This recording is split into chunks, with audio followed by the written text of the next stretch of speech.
I came on a massive wooden raft, drifting somewhere in the middle of an open ocean, my skull throbbing like someone had used it as a drum. Water in every direction as far as the eye could see. Scattered across the raft around me were the 42 girls from my art elective, along with our instructor. I was the only male. Before anyone could get their bearings, a disembodied voice rang out simultaneously inside all of our minds. It explained that we had been dropped into an ocean survival simulation with strict rules. Every group was assigned a raft, and every raft had a designated captain. Should the captain perish, the raft would sink, taking everyone with it.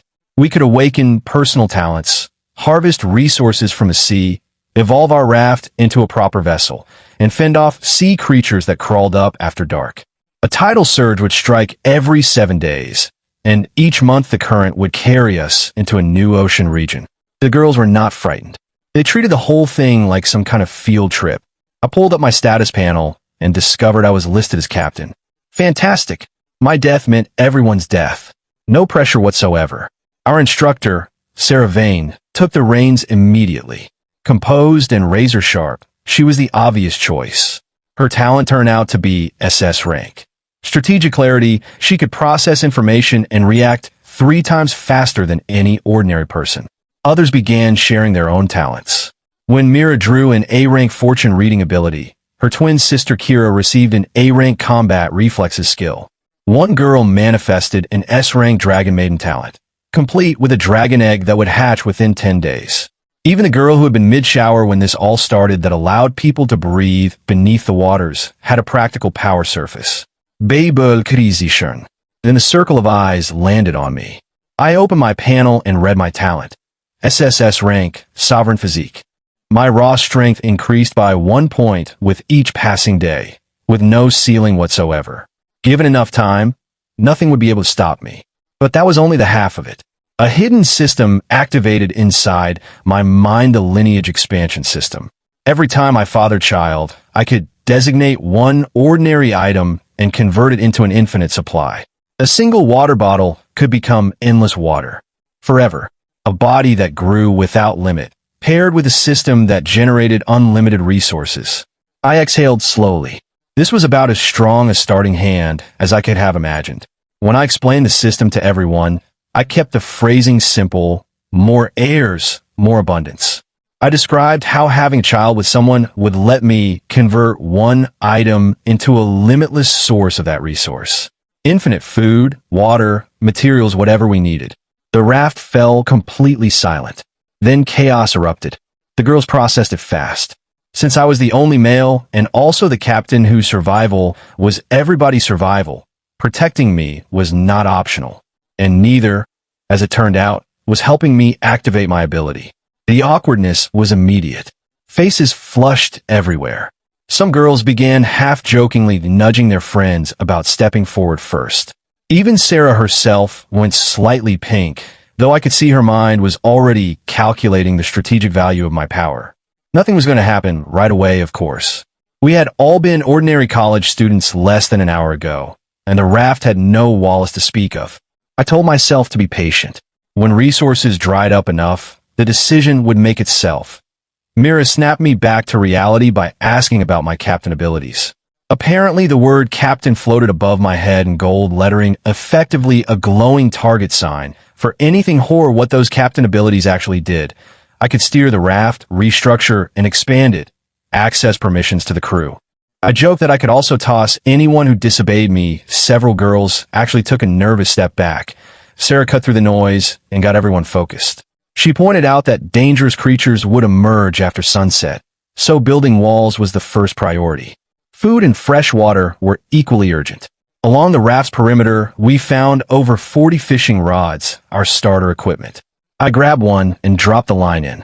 The others followed, and soon all of us were ringing the raft's edge, trying to pull up our first meal in this new world. We fished for over an hour and caught almost nothing. The girls were worn out and beginning to complain. The sea was even tighter with its resources than I had expected. One girl reeled in a waterlogged crate containing a single piece of stale bread. Then I remembered Myra's fortune reading ability and asked her to use it so we could gauge our luck for the day. She closed her eyes. A bamboo tube materialized in her palm. She shook it and whispered something about drawing a good one, which the other girls immediately twisted in a teasing aimed at me. Mira went scarlet. Her twin, Kira, stepped in, silenced the laughter, and Mira tipped the tube. One stick slid out. It read, "Great misfortune." The back of the stick warned us to finish a shelter before dark or face something terrible. The laughter died in an instant. Everyone sobered up. Sarah took command, assigned fishing duties, and gave a firm order. We needed wood for a shelter before the sun went down. Nobody complained. Everyone fished in silence and with genuine urgency. By dusk, after an entire afternoon of combined effort from 43 people, we had pulled up 112 wooden planks, 5 bottles of water, and 15 compressed bread rations. Not much, but 112 planks was barely enough. I walked to the pile and issued the build command a cabin, 5 meters long for wide, too tall. The planks rose into the air on their own and locked together like a game interface constructing itself. Within seconds, we had 4 walls, a roof, and a door. The girls were wide-eyed. I was not relaxed. The sun was dropping fast, and darkness was close. I told everyone to get inside. No one was to step out tonight. The cabin was suffocating 43 people crammed into roughly 20 square meters, packed shoulder to shoulder. The girls pushed me to the center, insisting the captain needed to remain safe. Sarah was on my left, Mira on my right, and the dragon girl directly behind me. The combined warmth and scent of everyone pressed together with a lot to absorb. I distributed our supplies, 5 water bottles and 15 bread rations. Sarah managed it. Everyone received 1 small sip and roughly a third of a single bread piece. The girls were disciplined and took no more than their share. When 2 of them simultaneously held out the last 2 bottles toward me with hopeful expressions, I took both quickly and handed one to Sarah, drinking from the other myself. Crisis averted. I couldn't resist teasing Mira a little by holding the last bread piece close to her lips. She froze, staring at me with wide eyes. The cabin erupted. Then Kira snatched it from my fingers and stuffed it into her sister's mouth before shooting me a sharp glare. Everyone laughed, and the dread from earlier loosened slightly. Exhaustion started winning. People began leaning on one another and drifting off. I was nearly asleep myself when something slammed the raft from below with enormous force. The whole platform lurched and shook. Everyone was thrown awake, screaming and colliding in the dark. Outside, the storm was violent, wind shrieking, waves hammering the walls. Then one girl screamed and pointed. Through a gap in the wooden planks, a massive eye, blood red, the size of a basketball, pupil vertical. It was scanning the cabin methodically, studying every face inside like we were listed on a menu. Beside it, a wide mouth stretched open into a long, soundless grin. The silence lasted 1 second. Then it broke completely. Girls screaming, sobbing, throwing themselves against one another in blind panic. Even Sarah grabbed my arm hard enough that her nails nearly drew blood. Kira drew a dagger and planted herself in front of Mira, shaking but not yielding. Everyone surged toward me. I was the captain, the only male, and right now the only fixed point they could reach. I was getting crushed from every direction, yet somehow I felt absolutely calm. Maybe the sovereign physique was already beginning to affect my mind. I stared past the crowd at that red. I still pressed against the wall. The creature could not get in. Not yet. But this flimsy raft was not going to hold forever. The rules said a tidal surge every 7 days. If we could not upgrade to a real vessel before then, we were finished. I made the decision right then. Starting tomorrow, we would gather materials as fast as possible and build something that could actually survive what was coming. When light began filtering through the gaps in the planks, I knew we had made it through. I was first to rise. As I stretched, a warm current moved through my entire body. The sovereign physique had delivered its daily increment. 1 point of strength, just for staying alive one more day. Yesterday, I had been a regular student. This morning, I felt as though I could bend steel. I pushed the door open and let the sea air in. Everyone looked exhausted but alive.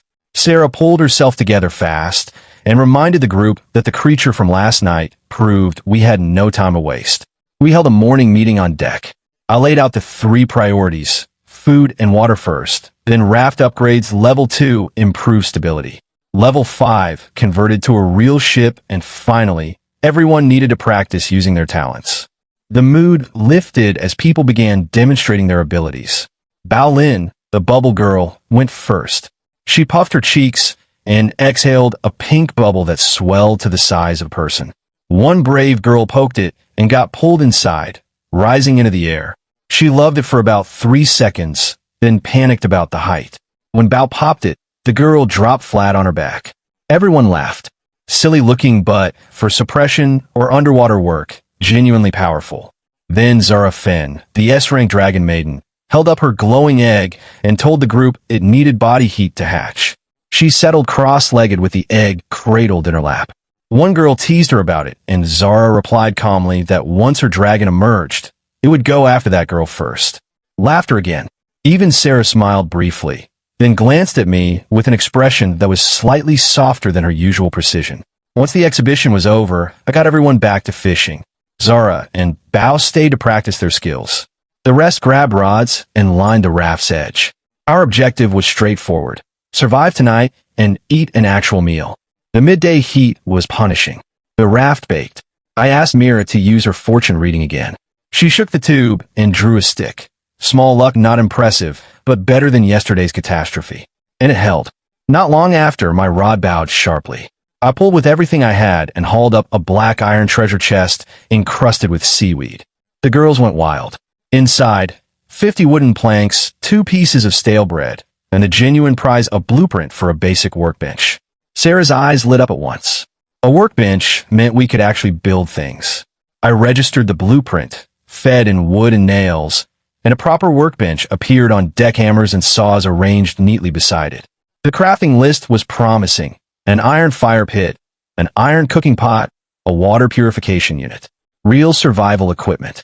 Then reality intervened. We had no iron, no plastic, no charcoal. The blueprint was useless without raw materials. I told everyone not to surrender.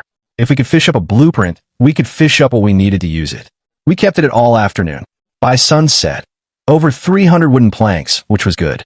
But food remained desperate. 43 people had caught 3 small fish and 5 packets of compressed biscuits.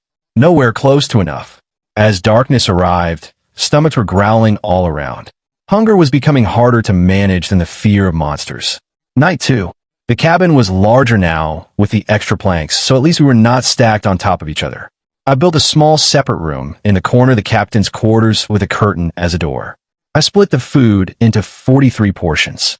Each person received a sip of water and a biscuit roughly the width of a finger. Not enough. You could hear it in the silence.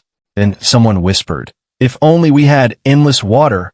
Every pair of eyes turned toward me. No teasing anymore, just raw, undisguised need. They all understood what I could provide and what providing it required. I felt the full weight of that stare. I stood, told everyone to sleep, and stepped behind my curtain. This decision had to come from them. I was not going to force it. Outside, something was scratching at the cabin walls again. That slow, rhythmic scraping, layered under the silence, made the air heavier than it needed to be. I lay in the dark, listening to the twins. Kira complaining about thirst, Mira murmuring about hunger. Everyone was suffering. Kira complaining about thirst, Mira murmuring about hunger. Everyone was suffering. I waited, not just for survival.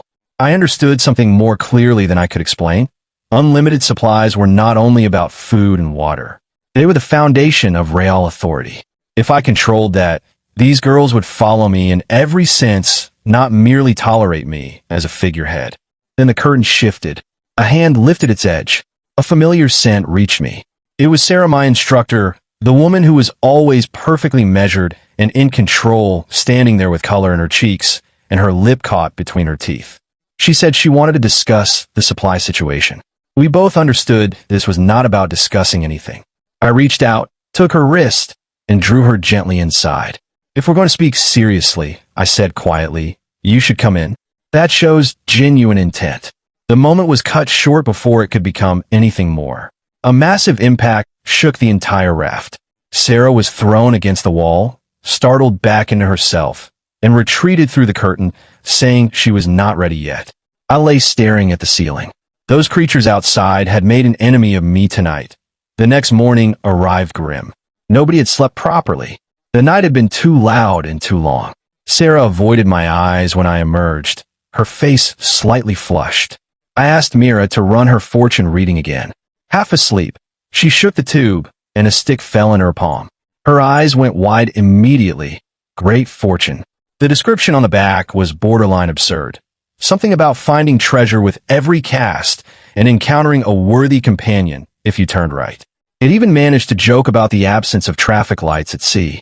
But the luck was real. The entire morning was extraordinary. Fish after fish, box after box.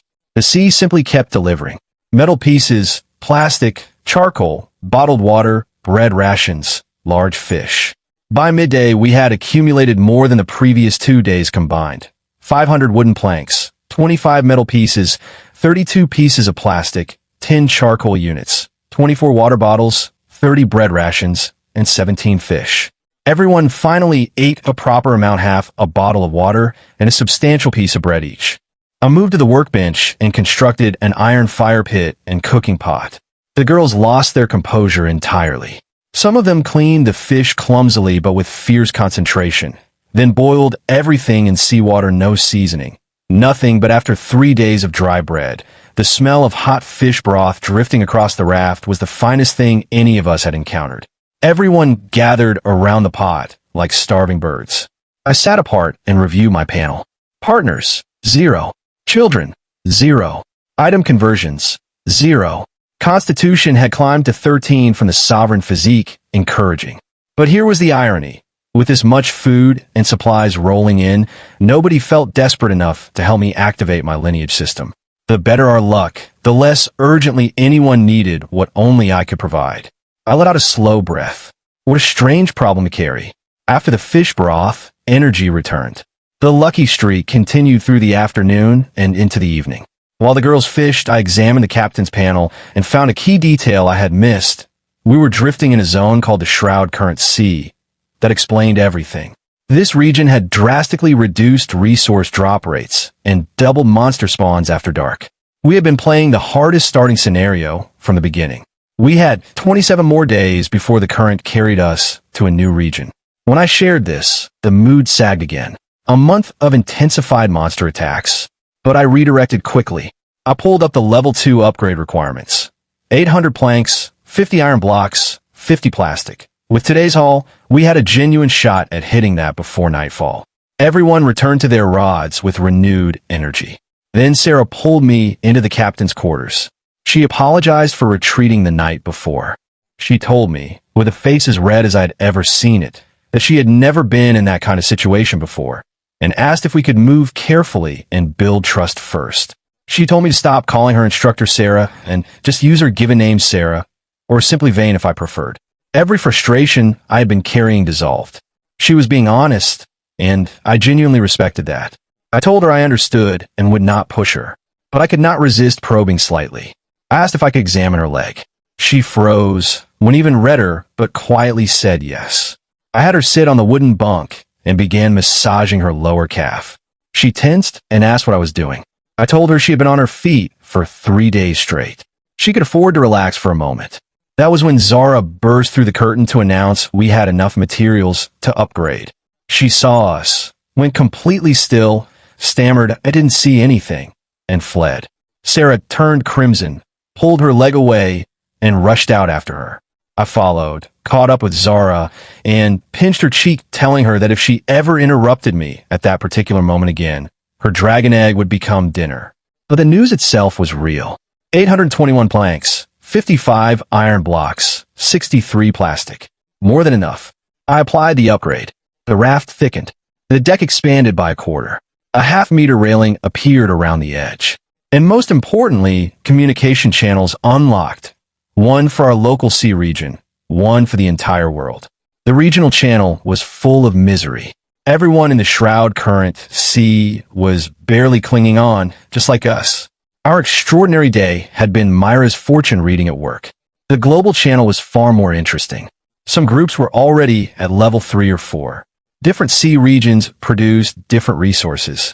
At level 3, a trading market would open, and that meant my lineage system's unlimited conversions could make us wealthier than anyone else on the water. Then an announcement shook the global channel. At level 5, rafts converted to ships.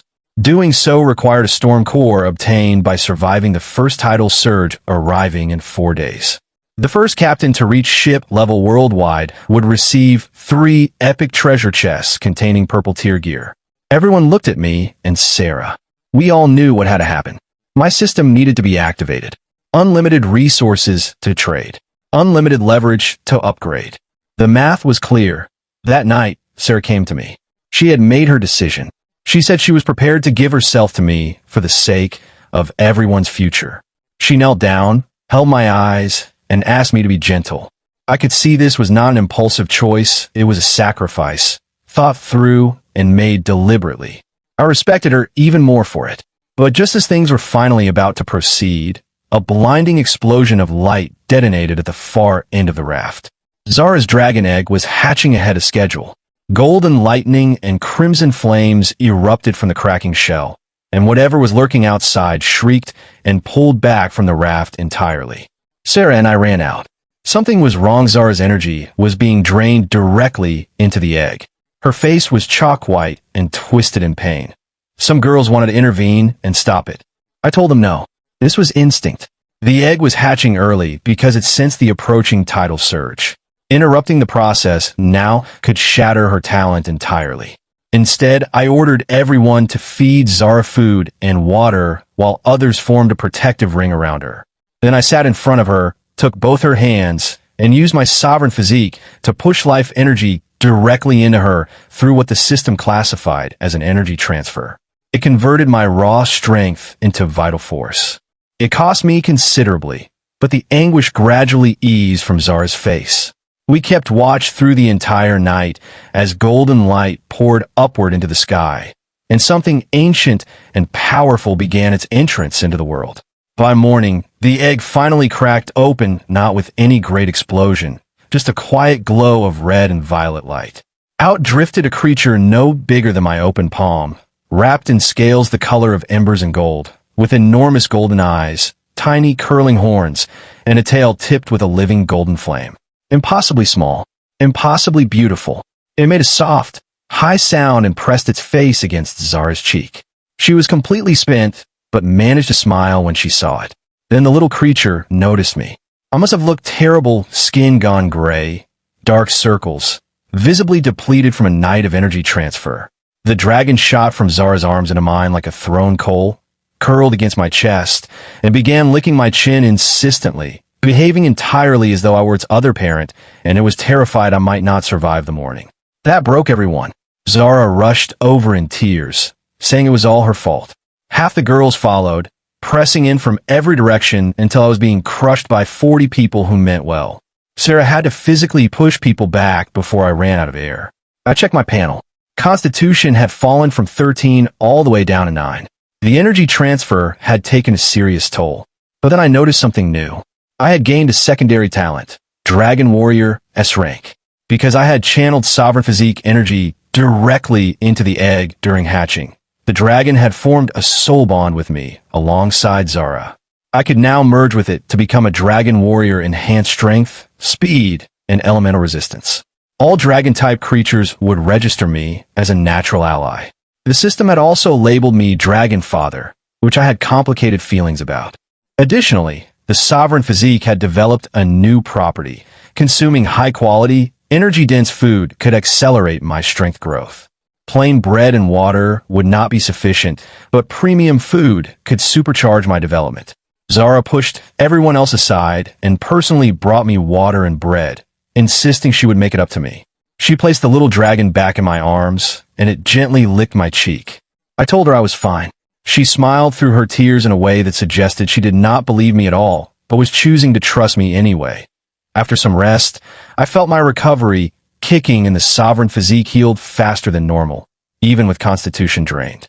When Mira drew her daily fortune, the result was good luck again. That girl had become our secret weapon. I laid out the plan. 3 days until the tidal surge. I wanted to be at level 4 before it arrived. The material requirements were steep. Level 3 needed 1,500 planks, 100 iron, 100 plastic. Level 4 demanded even more. The numbers frightened people, But I reminded them that with fortune on our side, anything was achievable. I had the girls craft wooden stools so they could sit while fishing instead of standing all day. A small thing, but it lifted everyone's spirits. Small gestures carry further than they ought to. At midday, we had fish broth again. The mood was light. People joked about how wrecked I looked after the previous night's ordeal, which made Mira go scarlet. I pretended not to notice. Then Sarah came to me quietly. She took my hand. Her fingers were cold, but her grip was firm.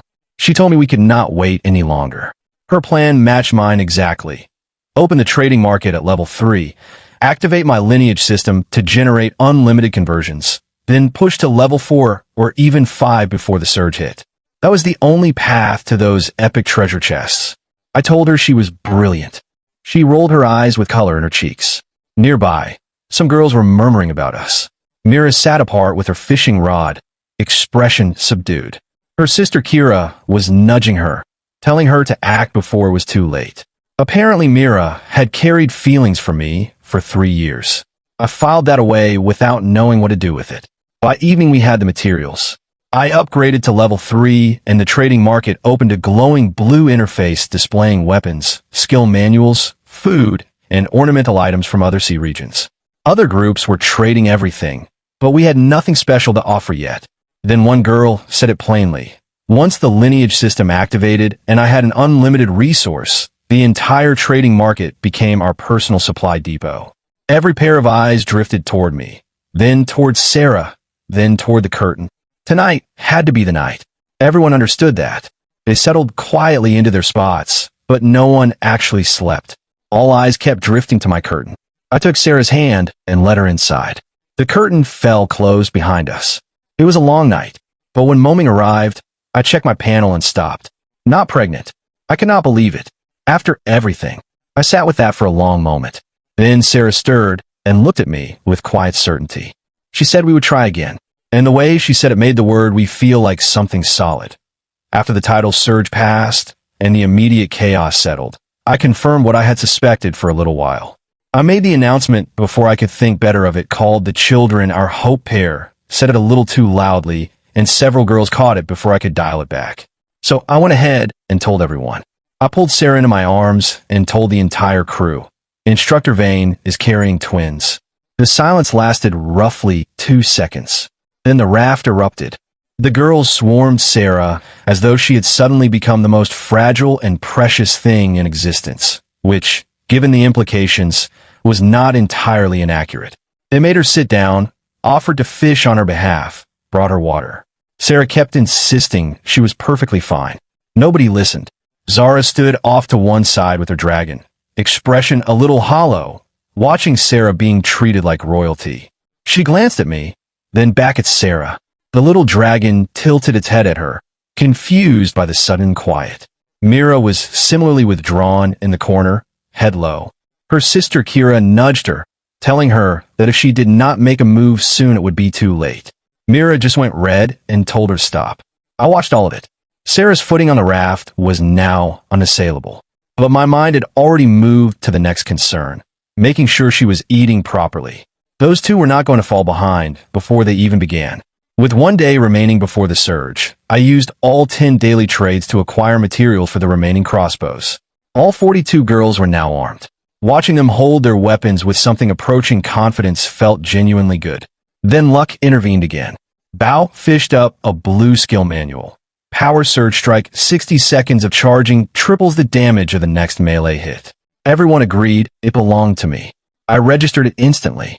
The second girl pulled up a full set of green tier iron armor helmet, chest, leg guards, boots. I handed it directly to Rona Vex. She had the strongman talent, which made her our natural frontline, and armor like that belonged on her. She was so pleased she bear hugged me in front of everyone without warning. That evening, I opened the global channel. The surge was hours away, and the conversation was frantic. Drake Orland was loudly broadcasting his level 4 raft. Groups in the standard sea zones were showing off their defenses. Meanwhile, everyone stuck in the Shroud Current Sea was describing broken rafts and empty stomachs. Our girls laughed and told me how lucky they would have ended up on my raft. A few of the bolder ones kissed me on the cheek before I could react. I looked at Sarah helplessly. She simply smiled with an expression that said, "You built this situation yourself." Then the system announcement dropped. Global title surge scheduled for 9 a.m. tomorrow. First group to upgrade to ship status receives 3 epic chests. This was our last night before everything changed. After the evening meal, the girls requested water for bathing. They had not been able to wash properly in nearly a week. I could not say no. I stacked hundreds of water bottles near the shower section we had built from spare planks. They went in groups of 10. 3 hours. The sound from inside splashing, laughing, relentless teasing were genuinely difficult to sit through. I remained outside, trying to compose myself. My concentration failed repeatedly. When the final group emerged, I walked over to Sarah and drew her toward the captain's quarters in full view of everyone's horrified expressions. She protested that we had a battle in the morning. I told her that was exactly why preparation tonight was non-negotiable. The curtain fell. Outside, I could hear varying degrees of outrage and sympathy directed at Instructor Vane. I had my reasons. Tomorrow could alter everything, and I was not going to face a title surge having held anything in reserve. After another night with Sarah, I was feeling composed until the entire raft began convulsing violently at midnight. Creatures were scaling the deck from every direction simultaneously. Then the system voice materialized in my mind with cheerful efficiency, informing me that the tidal surge in the Shroud Current Sea occurred at midnight rather than 9 a.m. like every other region. Wonderful. Advance notice would have been appreciated. The rules were clear. Survive 1 hour. Killing monsters shortened the countdown. Failing to engage allowed the waves to build until they destroyed the raft. Sarah took command at once. She positioned everyone with precise efficiency. Rona, in her iron armor, became a human fortification at the front. Kira moved in sharp bursts, her dagger finding gaps between creatures from behind. Bao generated enormous bubbles that intercepted anything airborne. And Zara merged with her dragon, both of them blazing gold, cutting through monster formations with lightning and flame. Something had shifted in Zara's talent since my soul bond with the dragon. The S-rank ability had evolved. Previously, only Zara could fight alongside the creature. Now either of us could partner with it independently. Our combat potential had doubled. The rest of the girls maintained crossbow fire on anything that moved.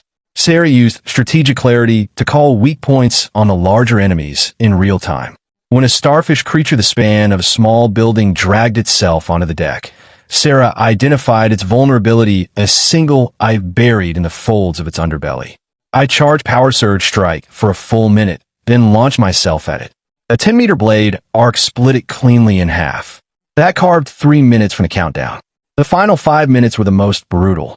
Every creature remaining converged in a simultaneous charge, a last, irrational wave of destruction.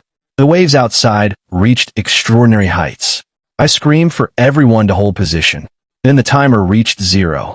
A long, drawn wail echoed across the water and cut off. Wind dropped. Waves settled. Creatures retreated below the surface. We had survived. That glowing blue crystal drifted across the deck toward me, the storm core. I combined it with materials, burned the last of my daily trades, and filled the remaining gaps with monster drops. I initiated the upgrade. White light consumed the entire raft. When it receded, we were standing on an actual ship. Railings. A lookout tower rising from the center. The system broadcast it globally. First captain worldwide to survive the surge and upgrade to ship class. 3 epic chests to be delivered at 10 a.m. I stood there exhausted, blood-streaked, barely upright, and let the satisfaction settle over me. We had done it. First place in the entire world.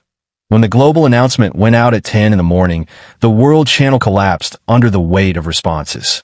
Nobody could believe that the top 3 spots had all come from the Shroud Current Sea, the region everyone agreed was the harshest, most resource-starved starting zone available. Drake Orland and the other heavy favorites from the Standard Sea had spent days preparing, only to discover they had been working on the wrong schedule. Our surge hit 9 hours early. We completed the event before theirs had even begun. Before opening the chests, I had Mira draw her fortune. Great luck, of course. The first epic chest contained a world sea chart precise locations, navigation routes, resource nodes, and island markers across all 4 major sea zones. It was priceless. No more drifting. We could actually go where we chose. And most critically, it meant we could leave the shroud current sea. The second chest held an epic skill manual. Tide Commander's a summoning ability that called a standing army of armored sea creatures to fight on your behalf. It required 100 points of spirit power to learn. My spirit was at 40. But Sarah's SS rank strategic clarity had tripled her mental capacity to over 300. The ability was designed for her. She registered it and summoned immediately. Over 300 armored shrimp and crab warriors burst from the sea surface and arrayed themselves around our ship in perfect formation. The girls screamed with excitement. Our combat capacity had multiplied. The third chest held the grand prize, a complete blueprint for something called the Horizon Citadel, a luxury ocean vessel integrating defense, offense, production systems, and full living quarters. A floating fortress and floating palace in one design. The material costs were insane. 100,000 planks, 10,000 iron blocks, 5 storm cores, and an extensive list of rare resources. Several girls went pale at the numbers. I reminded them, we have unlimited resources. Others could not build this in 100 years. We were different. 1 and use conversion remained, and once Sarah's twins arrived, we would receive 2 more. This ship was possible. It simply required time. I named it our destination, and the crew cheered. Then I looked at the world sea chart, located us, and smiled. With navigation, we did not have to wait a month for the current to move us. We could leave whenever we chose. I told everyone to set aside the grand blueprint for now. It would be built 1 stage at a time. Our immediate problem was straightforward. Get out of the shroud current sea. I spread the chart on deck and walked everyone through the 4 options. The standard sea, the shroud current sea we were already in, the prism sea, and the drift sea. Then I brought Sarah over. Her SS rank ability could extract information from the chart that no one else could perceive. She studied it for a few seconds and said we should set course for the prism sea. Her talent confirmed it was the most stable zone, moderate weather, rich resource density, minimal unprompted monster activity. Its exclusive materials, prism coral and light shard pearls, commanded high prices on the market. And most importantly, the rare, crystallized glass timber needed for the Horizon Citadel blueprint could only be found on the Prism Sea's special islands. That was the end of the discussion. Everyone wanted to leave the dark, creature-dense nightmare we had been surviving in. We had one problem. The ship could not steer. It was still drifting with the current. I checked the workbench and found 2 new blueprints, a basic rudder and a basic sail. Both needed fine timber, which was rare, but the creature drops from the surge battle had supplied enough. The crew worked fast. Within the hour, a metal and timber rudder was installed at the stern, connected by cable to a wheel mounted on the lookout tower. A tall mast rose from the deck's center, and a broad white sail unfurled in the wind with a sound like a held breath being released. I took the wheel. The moment I gripped it, something clicked, not mechanically, but somewhere deeper. The ship extended into my awareness. For the first time, I understood what it meant to be a captain, not just someone assigned the title. I checked the chart. Prism Sea, south-southeast. I turned the wheel, stated our heading to the crew, and the sail filled with wind. The ship pushed forward through the waves and began to move with genuine purpose. Behind us, the shroud current sea began to shrink. Ahead, something brighter was waiting. The girls cheered as we sailed toward the Prism Sea. Our true journey was beginning. After a full day of sailing, the shroud current sea dropped away behind us completely.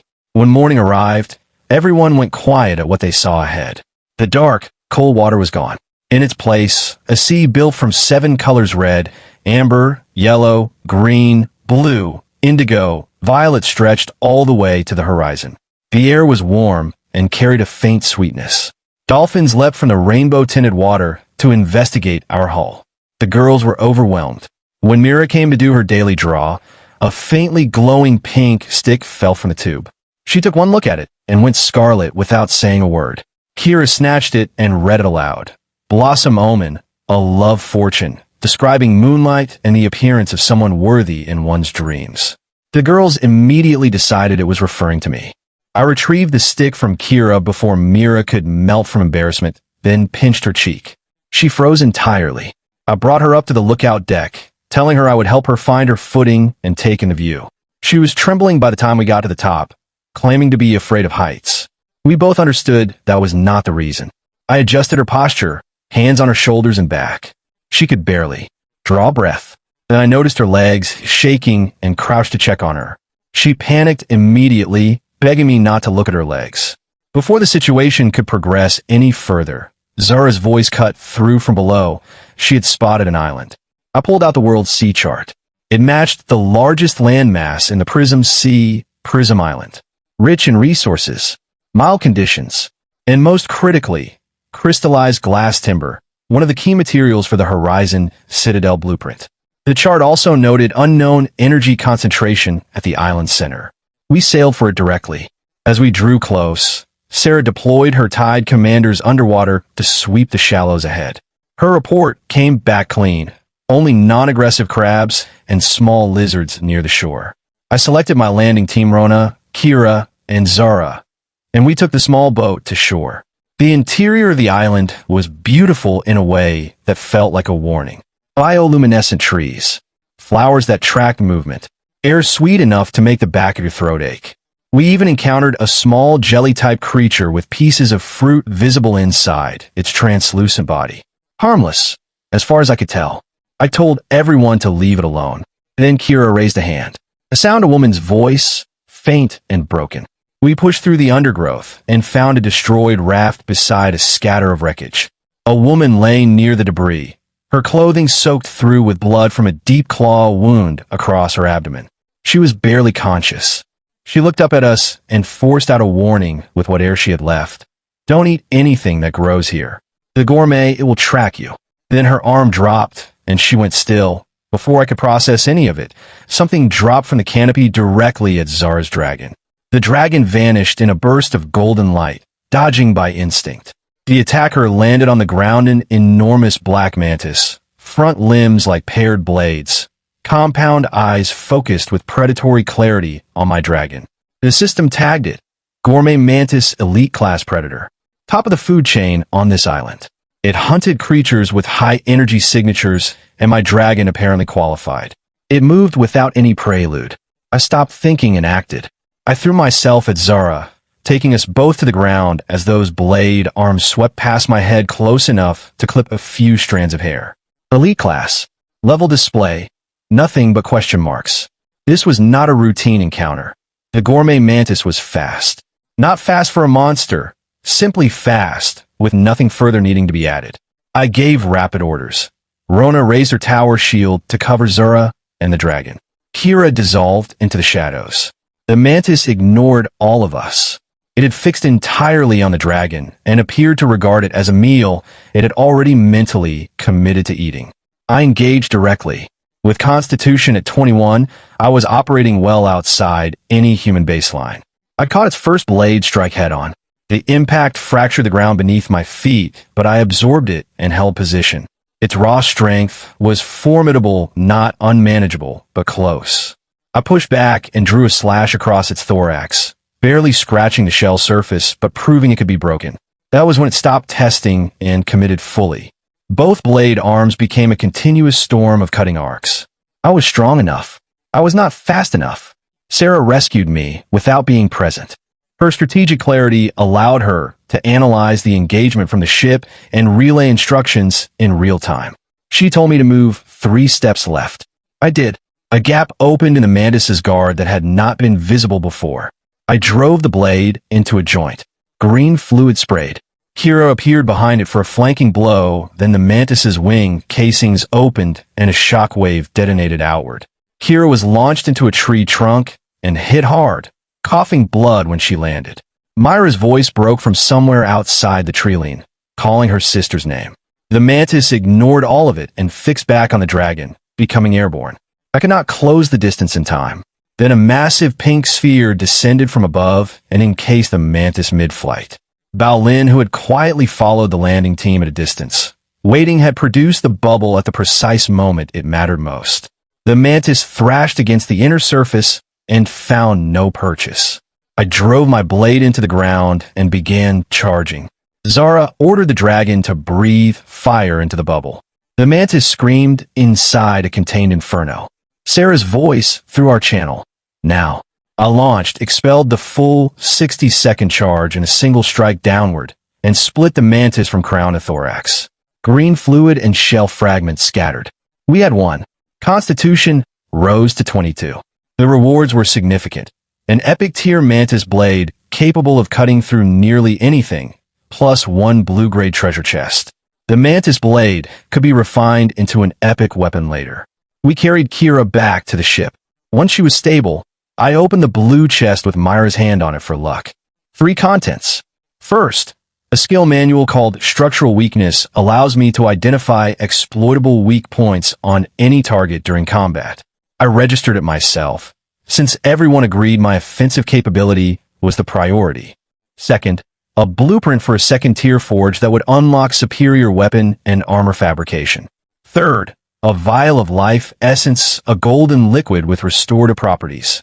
I brought the life essence directly to Kira and administered it. 10 seconds. Her fractured ribs reset themselves. She sat upright in genuine shock, fully healed.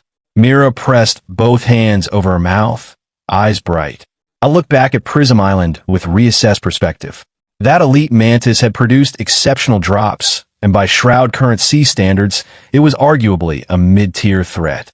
There had to be more of them on that island. The calculation was already forming. Prism Island would become our personal hunting ground and material source. That night, the Prism Sea was everything the Shroud Current Sea had never been: calm water, warm air, a rainbow-colored moon overhead. The girls sat around a fire on deck eating fish broth, telling stories, laughing. It felt like a completely different world. I sat at the stern and turned things over in my mind. The dying woman's warning had weight. These predators targeted high-energy creatures, and every person on our ship qualified.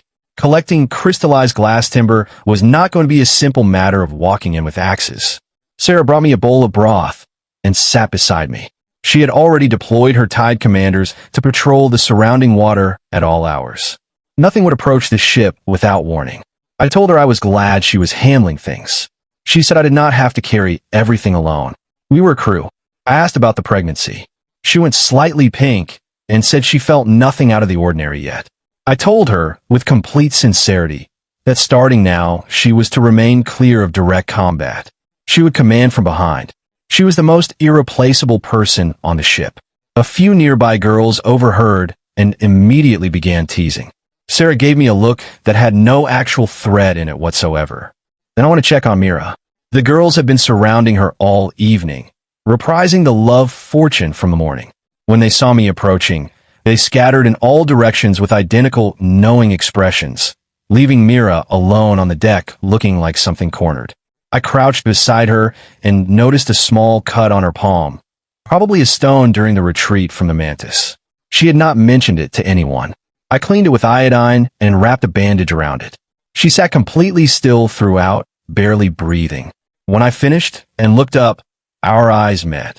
The colored light of the prism, sea moon, caught in her eyes and held there. I could see everything she had been carrying: the nervousness, the restraint, and something deeper that she had been holding carefully in place for a long time. My chest did something I had not anticipated. I thought of her blossom fortune. Under the moon, a worthy one appears in dreams. I reached up and touched her head gently, told her to come to me immediately if anything happened to her, anything at all. Then I leaned close enough that only she could hear it and told her that tomorrow I would bring her to the lookout deck to see the view properly. Her response was barely audible. Her cheeks were burning, mourning. Constitution reached 23. The sovereign physique meant I needed only a few hours of sleep now. The deck was already busy, girls mending nets, cleaning crossbows, preparing the morning meal. Peaceful even. The kind of normalcy that felt hard-won. I spotted Mira crouched at the ship's rail, dropping scraps of fish to the colorful creatures swimming below. She looked lost in thought. I walked over and reminded her about the lookout deck. She looked at me as though she had half expected me to forget. I took her hand and led her up. The girls below erupted in a chorus of cheering and commentary the moment they saw us. Zara muttered something under her breath while her dragon chirped happily at me over the railing. Up top, the prism sea spread out under the morning sun in every direction, stunning. Mira could not absorb any of it. She was a wreck of nerves. I stood behind her with my arms on the railing on either side and told her to straighten up, breathe, and look at the distance. Then, without announcing it, I activated my structural weakness skill on her. Golden text appeared in my field of view, visible only to me. Status: extremely elevated heart rate, acute anxiety, admiration at maximum threshold. Identified vulnerabilities: complete absence of resistance to close proximity, strong response to verbal praise and gentle contact, entirely helpless against teasing from her twin sister. I absorbed all of this. This ability was not supposed to be a social instrument. But here we were. I ran a hand slowly through her hair and told her she was braver than she understood. I used her full name. She went almost entirely boneless, gripping the railing for structural support. I could see the happiness physically moving through her. She could not contain it. Then something on the island caught my attention. A thin column of blue-gray, smoke rising from deep within the forest canopy. Not mist, not atmospheric haze. A campfire. Deliberate. Someone was on Prism Island. The dying woman had warned about the gourmet plural, implied. So who was making that fire?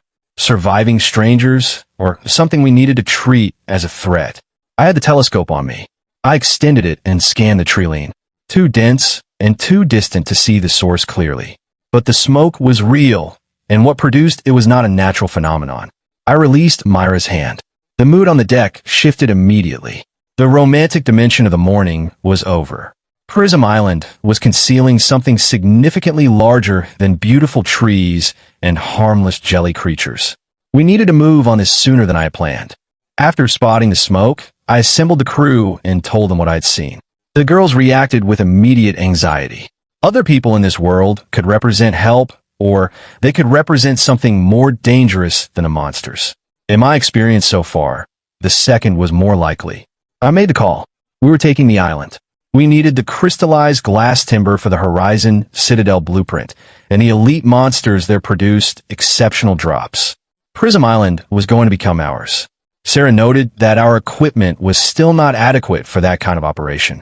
The first landing had nearly cost us Kira and drained Bao Lin completely. Running into additional gourmet mantises without better gear would end badly. I had the blueprint for the second tier forge, which would unlock substantially superior weapons and armor. The issue was materials. We were roughly 300 iron blocks short. The daily trade limit was exhausted, and iron was scarce on the market. Fishing for it would take too long. Then I reminded the group of something everyone had temporarily forgotten. We still had one in use conversion. The cabin went completely silent. Then it detonated with cheering. I produced a standard iron block and asked Sarah whether she thought this should become our second unlimited resource. She nodded at once, eyes bright. I engaged the system. Golden light wrapped around the block. When I opened the inventory display, the icon showed an infinity marker. Unlimited iron. Belmano. With unlimited water, we had solved survival. With unlimited iron, we had solved equipment. We were no longer merely surviving. We had the foundation to dominate. I upgraded the workbench to the second tier forge immediately. A proper fabrication station appeared on deck, quenching tanks, grinders, the full complement. The new construction list was extraordinary. Refined iron crossbows, long swords, full armor sets, tower shields, all green tier, all available in unlimited quantity. I organized the workflow.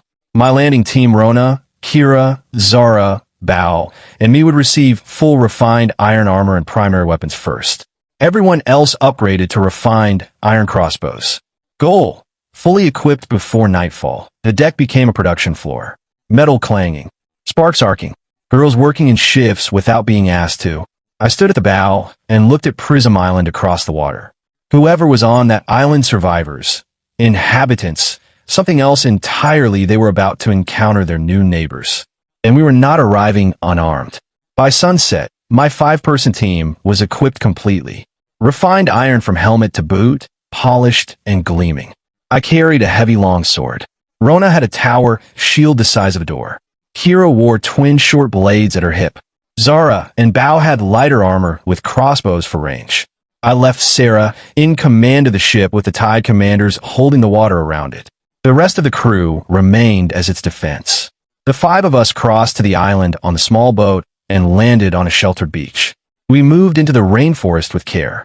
I had a cutting tool from a plant specialist among the crew that confirmed no toxic vegetation in the immediate path. Structural weakness kept me reading the environment in every direction.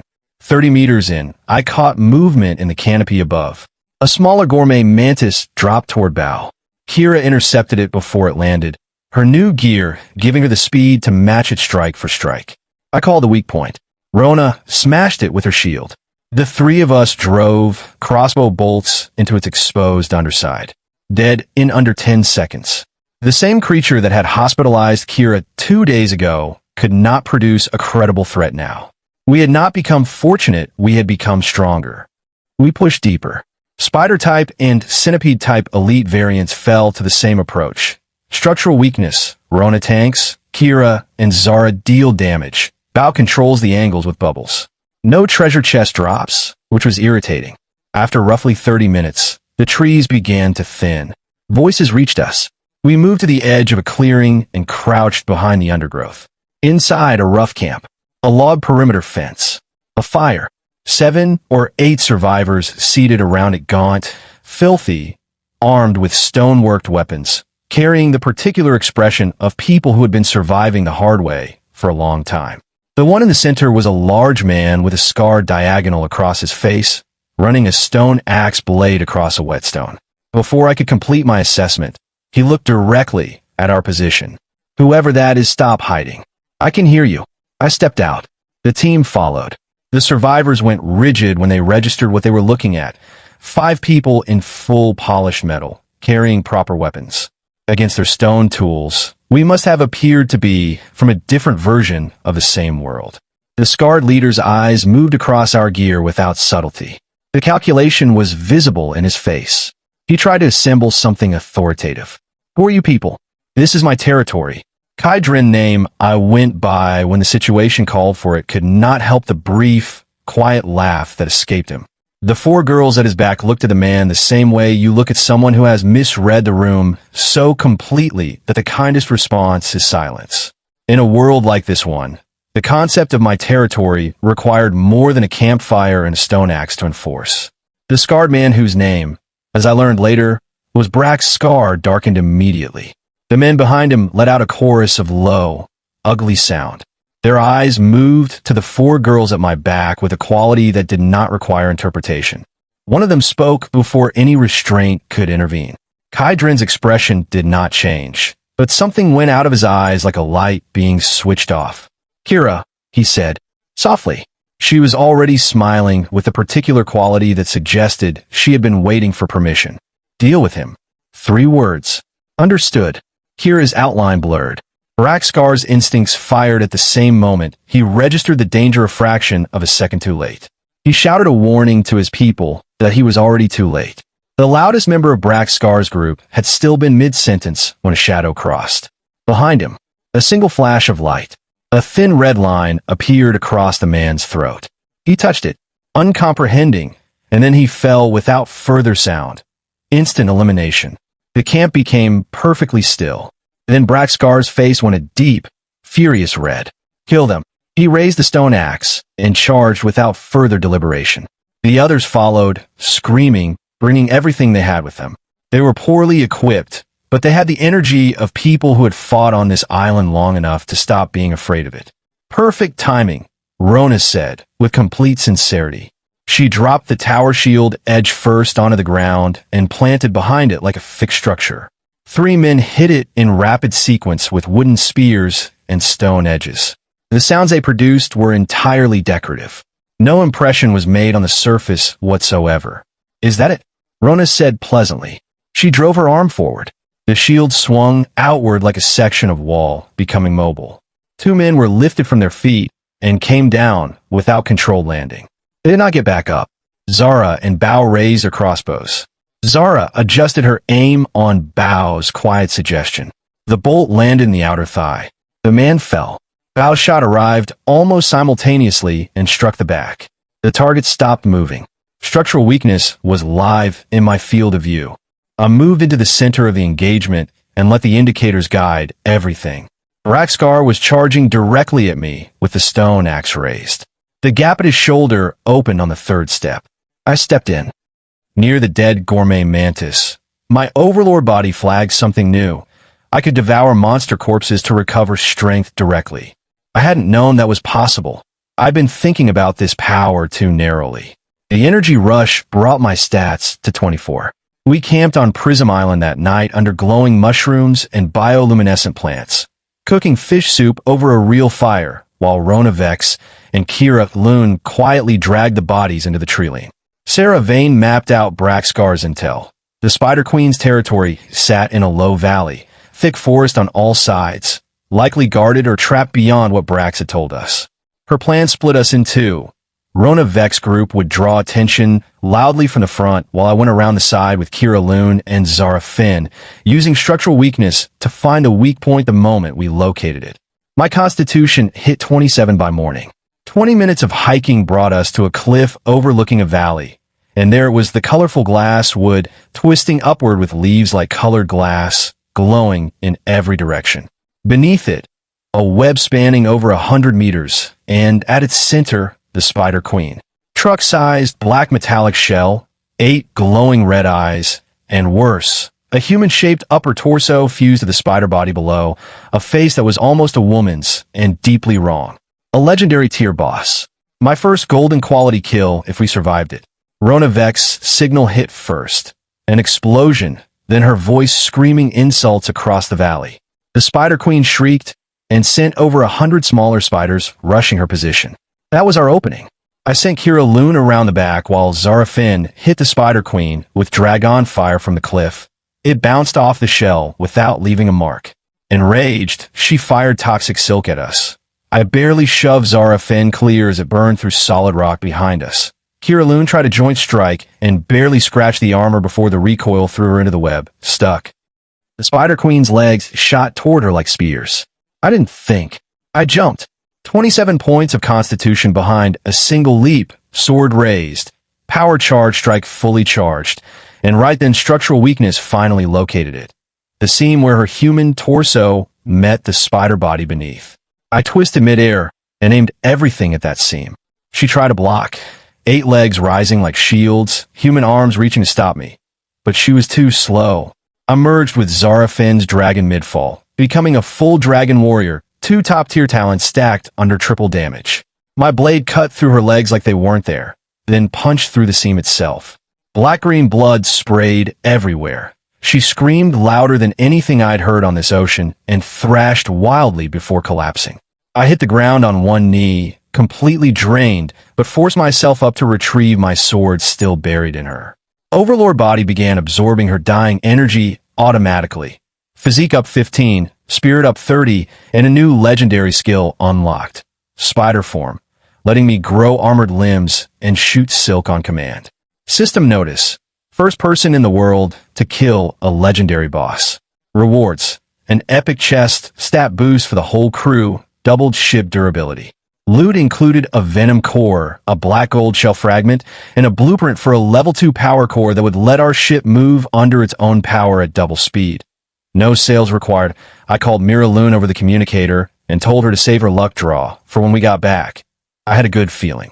Back at camp, she clasped her hands, mumbled her ritual, and drew excellent great luck, the brightest result yet. The chest held a beating crystal heart, the Titan's heart, epic quality, capable of instantly leveling up the entire ship. I crouched in front of Mira Loon and reminded her of the bigger reward I'd promised. Her face lit with pure happiness. Action. The Weaver Empress thriller, horror near the dead mantis. My Titan form flagged something new. I could devour monster corpses to recover strength directly. I hadn't known that was possible. I've been thinking about this power too narrowly. The energy rush brought my stats to 24. Prompt. Vertical 9:16 manhwa illustration. Cinematic ocean fantasy lighting. High detail. Clean line art. Dramatic expressions. The Weaver Empress. Thriller, horror near the dead mantis. My Titan form flagged something new. I could devour monster corpses to recover strength directly. I hadn't known that was possible. I've been thinking about this power too narrowly. The energy rush brought my stats to 24. Keep the exact same Aegis Prime. Time-stamped prompt Bible page 13. Character faces, hair, outfits, weapons, and body proportions from the character Bible. Negative prompt. No character redesign. No outfit drift. No extra. Limbs. No warped hands. No duplicated faces. No text. No watermark. Sarah Vane reminded me our power system was still sales, wind-dependent, with no real control. The power core needed 5 storm cores, obtainable only by surviving tidal waves. We had one. Then Bao Lin shouted from the watchtower. Another ship ahead, in waters gone gray-white with wreckage and the smell of blood. A black hull with a wolf's head at the prow, Wolf Fong. Bare-chested pirates, led by a one-eyed captain named Wang Kuai, demanding half our women and all our supplies. The crew was furious. I simply activated structural weakness on his ship. Hull badly corroded. Durability nearly gone. His talent was only C rank. A massive blind spot on his right side from the missing eye. I've been wondering where to find more storm cores. Here was the answer, delivering itself. I quietly told Sarah Vane to send in the shrimp soldiers and crab generals. Her army punched over 100 holes through the rotting hull below the waterline. Wolf Fong started taking on water fast. Wang Kuai panicked and ordered his men to hook onto our deck and climb aboard. Their fatal mistake. Rona Vex swatted the first pirate off the rail like an insect. Kira Loon appeared behind the second and slit his throat before he even realized she was there. Zarafin and Bao Lin dropped the next 3 with crossbow bolts between the eyes. They had expected helpless girls. Instead, they met a strike team. Wang Kuai went berserk. His muscles bulged, his skin flushed crimson, and he launched himself at me like a cannonball. I calmly raised my sword. His full-powered punch smashed into the blade.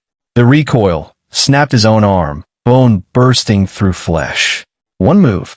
I placed my sword against his throat and asked my questions. This region was called the Blood Cemetery, he told me. Killing other captains here could drop storm cores. He already possessed one. Looted from the crew of a destroyed level 3 raft. When I finished asking my questions, he begged for mercy. I asked him the same question I'd asked Braxcar. Did I ever say I'd spare you?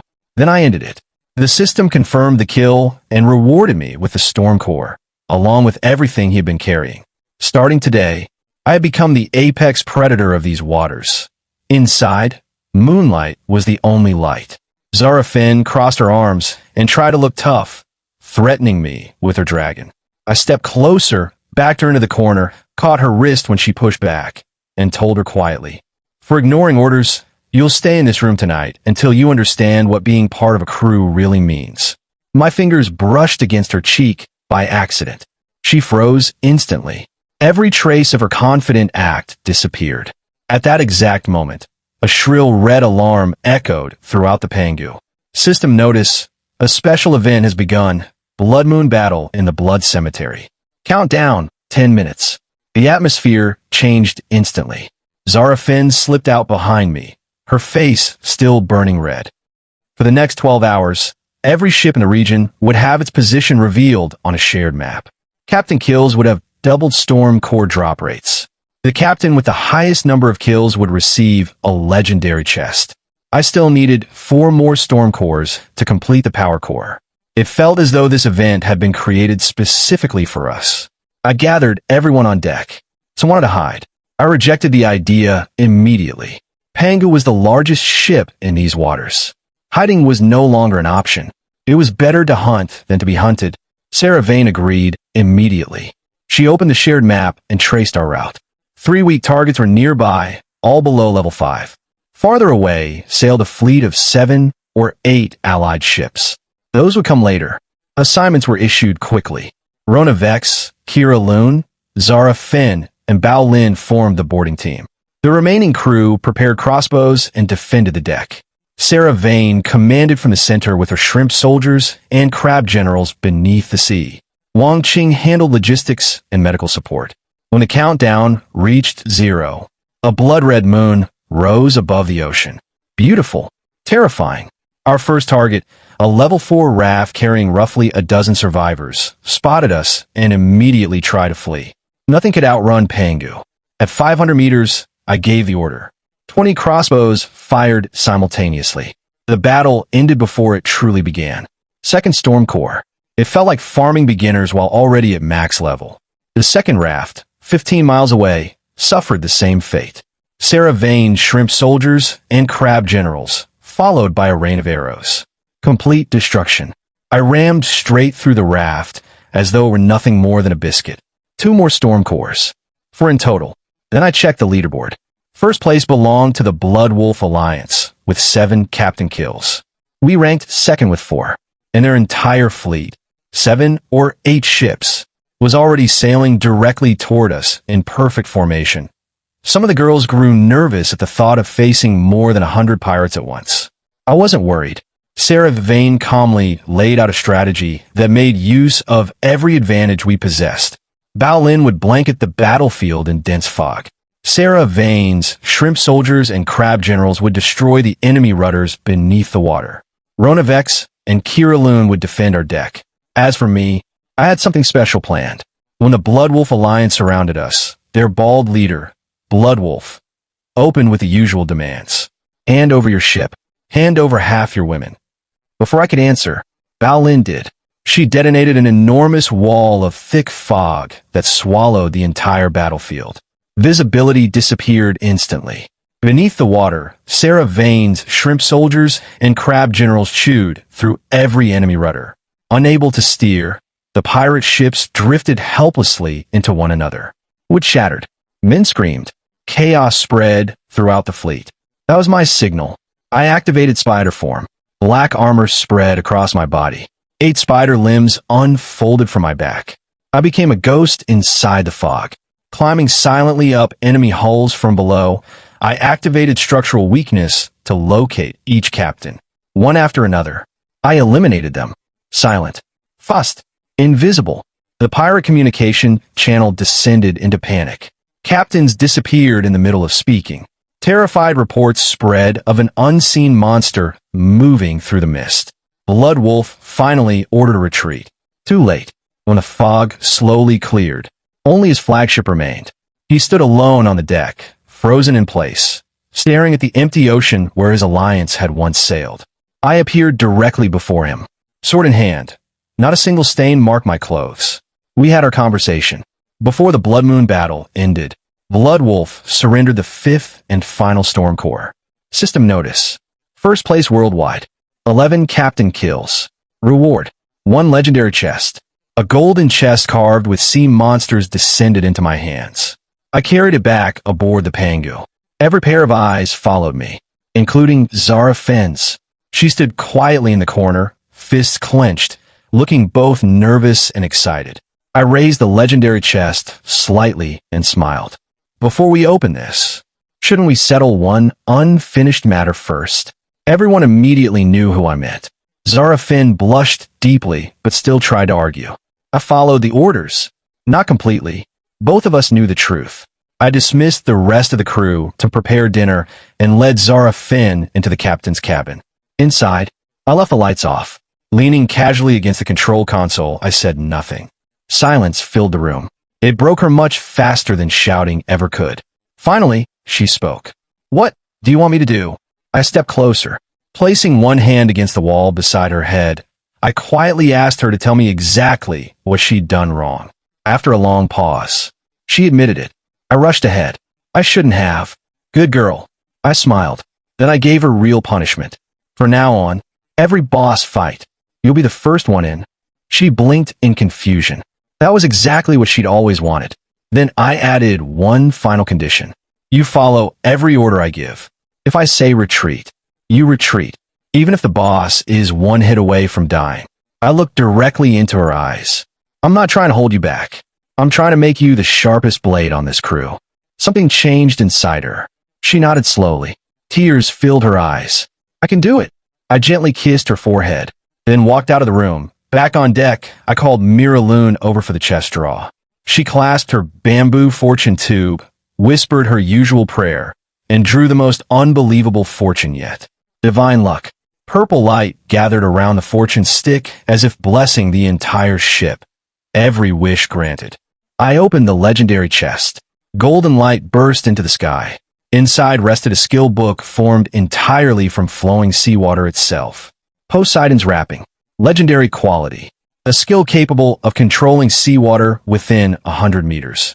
Water chains. Water walls. Giant hands. Any shape I desired. In a world ruled by the ocean. It was a power that came dangerously close to godhood. I learned the skill immediately. The book dissolved into streams of water and merged with my body. I slowly raised one hand. The ocean answered. A gigantic arm, made entirely of seawater, burst upward from the surface, towering over the Pangu before sweeping through the air. Every person on deck stood frozen in shock. No one could believe what they were seeing. We now possessed all 5 storm cores. Only one final material remained. The colorful glass wood, still standing deep within Prism Island, waiting to be harvested. That evening, while sharing a bottle of soda beside Zara Finn, who pretended she didn't want it, Rona Vex asked about tomorrow's logging operation. Sarah Vane immediately pointed out a serious problem. Our stone axes were far too weak to cut epic-grade timber efficiently. I opened the trading market, listing 1,000 bottles of unlimited water in exchange for 100,000 planks. Every 1 to 10 daily trades sold instantly. Using the resources, I forged 41 refined iron axes. Every member of the crew received one. Effectively, at no cost.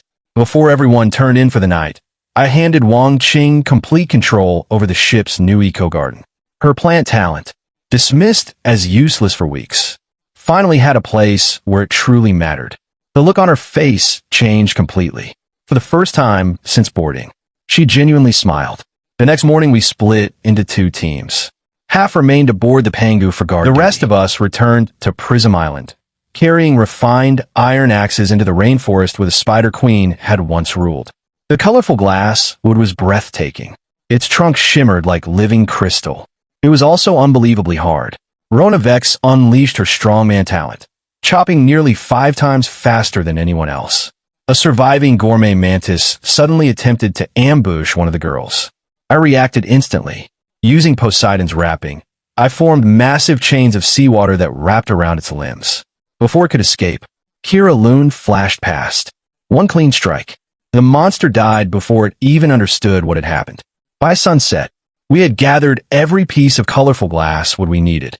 Back aboard the Pangu, I fed every required material into the blueprint. Purple light swirled around the entire ship for 10 long minutes. The materials dissolved into the hull. Then, a deep mechanical horn echoed across the ocean. The power core had been installed. The old steering wheel disappeared. In its place appeared a floating virtual control panel. Maximum speed, 40 knots. Full directional control. No dependence on wind.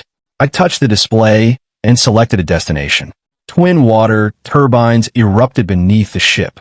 The Panga shot forward like an arrow released from a bow. The crew screamed with excitement as I guided the ship through smooth turns across the open sea. It felt as though the ship had become an extension of my own body. Then the system interrupted the celebration. System notice. Second tidal wave. Arrival time. Tomorrow, 9 a.m. Difficulty would scale according to our ship's current strength. The stronger we had become, the stronger the wave would become. Several girls turned pale, remembering the first tidal wave. I simply smiled. Back then, we had been nothing more than a wooden raft struggling to survive. Now, we commanded a level 6 Pangu. Armed, powerful, protected by legendary skills. A tidal wave no longer meant danger. It meant loot. Rona Vex slammed her tower shield onto the deck in agreement. Fear disappeared. Determination spread through the entire crew. Meanwhile, Sarah Vane calmly assigned every combat position, every support role, and every emergency plan. Long before the sun disappeared below the horizon, we were completely ready. At 8:50 a.m. the next morning, everyone stood ready. Full refined iron armor, weapons prepared. My attributes had risen to 45 physique and 132 spirit. The instant the countdown reached 0, a black line appeared on the horizon. Within seconds, it rose into a 10-meter tidal wave, packed with monsters far larger than anything from the first wave. I spread both arms wide. Poseidon's wrapping. The ocean answered. Massive walls of seawater erupted upward, surrounding the Pangu in a complete defensive ring. The tidal wave crashed into the barriers and stopped. The impact hurled countless monsters off the crest like rain. Many still cleared the walls and landed directly on our deck. Fire! Sarah Vane's command rang out. 20 refined iron crossbows released simultaneously.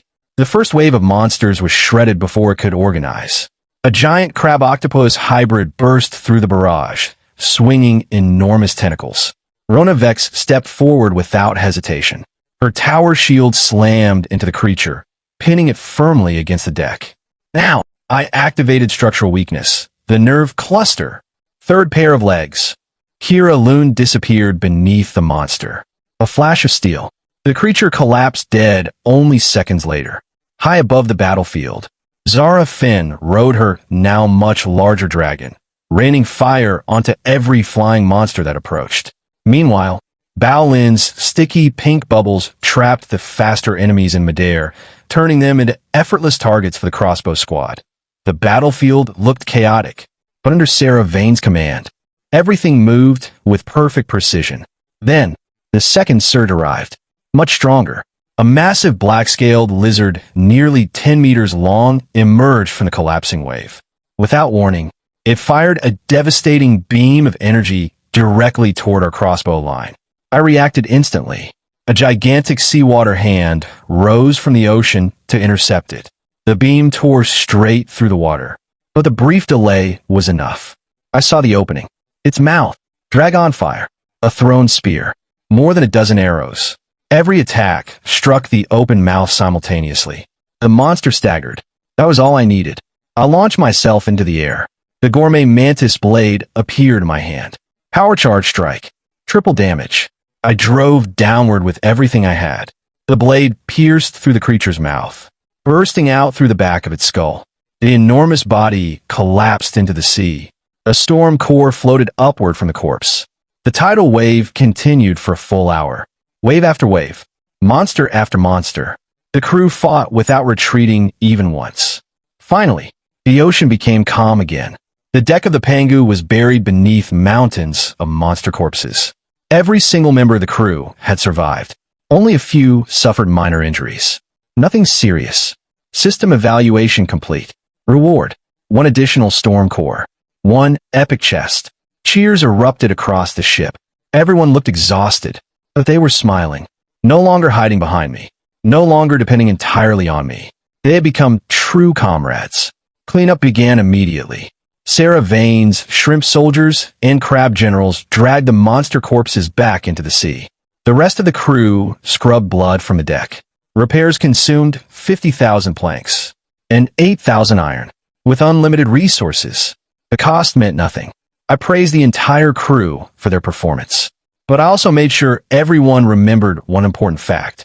Without Mira Loon's incredible luck, without Poseidon's rapping, today's battle would have ended very differently. The crew immediately began calling her our lucky goddess. She blushed so hard her face became bright red. Later, I crouched beside her. Brushing a loose strand of sweaty hair behind her ear, I whispered softly, "Come to my room tonight. I'll teach you something. Only the two of us can learn together." Her entire mind stopped working. She stood completely frozen. Nearby, Kira Loon kept teasing her relentlessly, trying to discover exactly what I had meant that we sorted through the enormous pile of loot together. 30,000 planks, 12,000 plastic, 8,000 iron, food, monster materials, special items. Bao Lin excitedly discovered a blueprint for an automatic arrow tower, perfect for defending the Pangu during the night. Meanwhile, Wang Qing found a seed exchange card. Potatoes, tomatoes, cabbage, wheat. The crew nearly erupted with excitement. After weeks of surviving on nothing but fish and bread, the thought of fresh vegetables felt almost unbelievable. Nearby, Kira Loon discovered something even rarer beside the corpse of an elite monster. A D-rank talent awakening card. A treasure capable of granting an ordinary person a completely random talent. Without hesitation, I handed it to Zhang Xiaopeng. She had never stood out. She rarely spoke, but no one on the crew worked harder than she did. She accepted the card with trembling hands. Golden light surrounded her. Talent awakened. Foodie. The ability allowed her to detect poison instantly and improve the flavor of every meal she prepared. Not a powerful combat talent. But that wasn't the point. I wanted everyone aboard the Pangu to understand something. Hard work would always be rewarded. That night, long after the ship had gone quiet, a gentle knock sounded at my cabin door. It was so soft, I almost didn't hear it. I opened the door. Mira Loon stood outside. Her face was bright red. Her hands clutched tightly at her sleeves. Behind her, Kira Loon quickly disappeared around the corner with a satisfied grin. Clearly, she had pushed her sister into coming here. I was quietly cleaning the gourmet mantis blade when Mira Loon stepped inside. I smiled. So, you came on your own? Her face became even redder. Unable to answer, I gently took her cold hand, leading her toward the window overlooking the endless moonlit sea. The stars reflected across the calm ocean like countless jewels. I looked quietly at the water before speaking. You've always underestimated yourself. You're not just the crew's lucky charm. I turned toward her. You're my lucky goddess. Half of everything we've achieved exists because of you. Her eyes immediately filled with tears. Before she could say anything, I leaned forward and kissed her. Awkward, gentle, shy. She hesitated only for a heartbeat before softly kissing me back. Outside, the Panga drifted peacefully beneath the moonlight. The night passed quietly. The next morning, I woke before she did. Smiling to myself, I lightly tickled her cheek with a strand of her own hair. She slowly opened her eyes. The memories of the previous night caught up with her instantly. Her face became as red as an apple. I laughed softly, then kissed her forehead. Good morning. At that exact moment, Golden System text appeared before my eyes. System notification. Mira Loon, pregnant. My second child. Which meant the many descendants system had unlocked a third unlimited conversion. Holding Mira Loon gently against my chest, watching her blush while trying to hide her smile, I couldn't help wondering, what should become infinite next? Mira came sprinting back to her cabin that morning, red-faced and laughing, dodging every question the other girls threw at her about the training session the night before. Kira caught her by the sleeve and demanded a full report. Mira just squeaked and slammed her door. Locked myself in the captain's quarters to think. The third infinite transformation slot was open, and I still hadn't decided what to pour it into.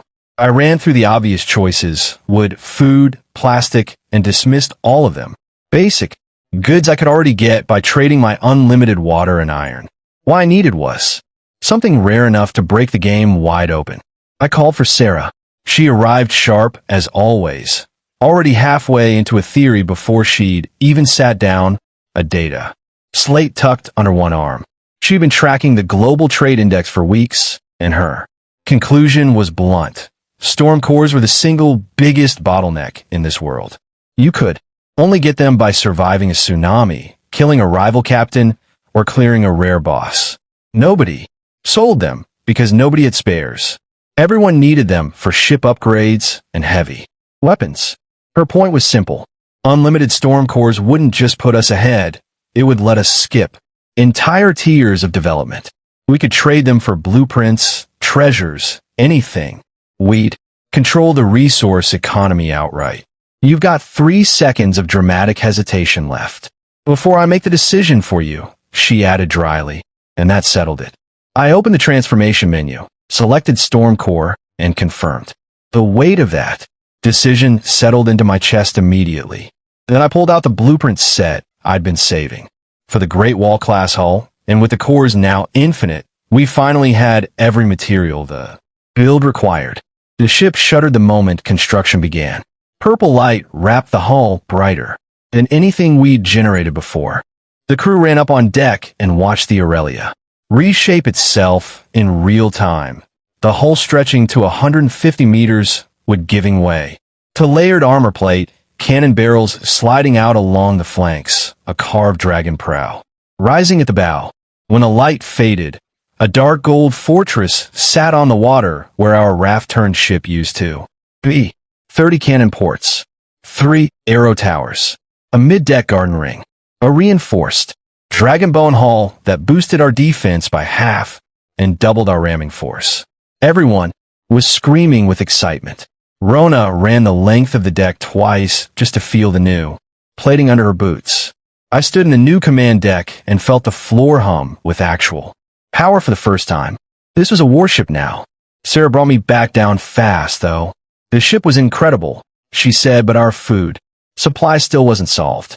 Petra had traded for high-yield seed cards, but growing anything worthwhile required a special living soil none of us had.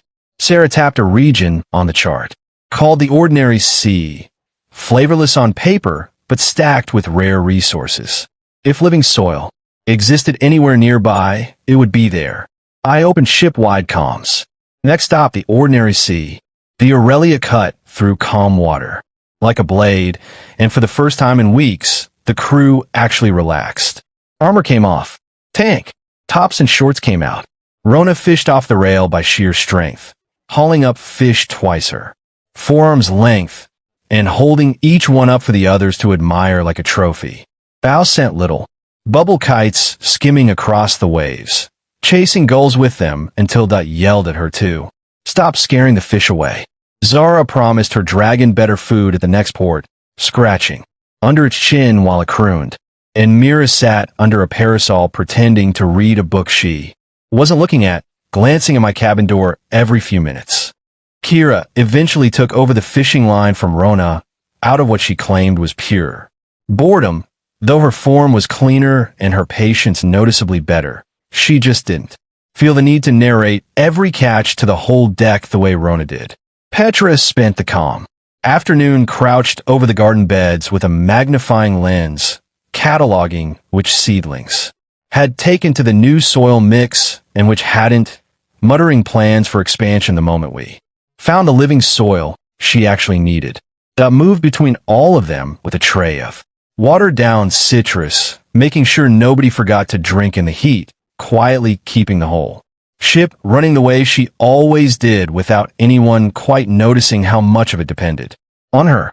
In the corner, Kira watched Myra's flushed face with her arms crossed and her jaw tight, pretending she wasn't paying attention. She was. I could tell from the way she kept accidentally walking past that side of the deck. That evening, Lyra, the quietest of the deckhands, knocked at my door with 4 other girls, trailing behind her, all of them a little sheepish. They'd been at sea 2 weeks straight with terrible nutrition and worse stress, and now that things had stabilized, their bodies were catching up all at once. Supplies had run out days ago, and nobody had thought to restock. I hadn't either, honestly.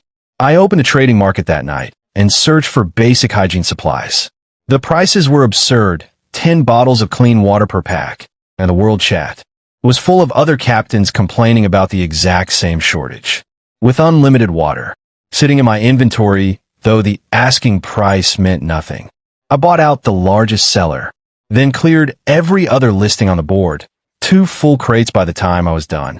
When I hauled the crates onto the mess table, the girls actually got a little emotional about it. Lyra hugged me so hard she nearly knocked the wind out of me. I put Sarah in charge of rationing it out fairly and told her to keep a reserve stocked going forward. It cost me a few 100 bottles of water I would never miss, and it bought more goodwill on that ship than anything else I'd done so far. Cheapest trade I ever made. Later that night, once the ship had gone quiet, I finally let myself sit with what the day had actually been. 6 weeks ago, I'd been an art student on a field trip boat, and now I was standing on the deck of an armored warship with 40-some crew members depending on decisions I was making up as I went. The system never explained why any of this had happened, why an ordinary ferry crossing had dropped straight into a world governed by captains, ranks, and an ocean that ran on rules nobody had written down for us. It only ever answered the question in front of it and left the bigger one alone. I'd stopped expecting otherwise. I checked my own status panel. I have it. Physique, spirit, and command stats all ticked upward steadily now, feeding off every fight, every trade, every piece of infrastructure we built. The Overlord body trait, my inherited class, whatever it actually was, kept flagging small bonuses I hadn't noticed before, faster stat recovery, a resistance to mental interference that had probably saved my life more than once without me realizing it. I made a note to ask Sarah to help me map out what else might be hiding in the fine print. She'd enjoy that kind of puzzle more than I would. Down on the mess deck, I could hear Rona still recounting the ship's transformation to anyone who'd listen, embellishing the size of the dragon prow a little more with every telling. Somewhere above, Kira was doing a final equipment check before turning in, methodical even, when nobody was watching. It was a strange, good kind of exhaustion. I closed the panel, banked the lantern, and let the sound of the ship carry me towards sleep. For peaceful days passed, sailing, fishing, resting. On the evening of the 4th, Sarah told me we were 1 nautical mile from the ordinary sea. The moment we crossed the line, everything went quiet. Flat blue water, flat blue sky, no monsters, no color, nothing. That absence was its own kind of warning. A full scan came back clean, nothing dangerous nearby, just a few low-level boats scattered across the water. But 30 miles ahead, a green island was throwing off a life force reading, strong enough to spike every sensor on the ship. That was almost certainly where the soil was.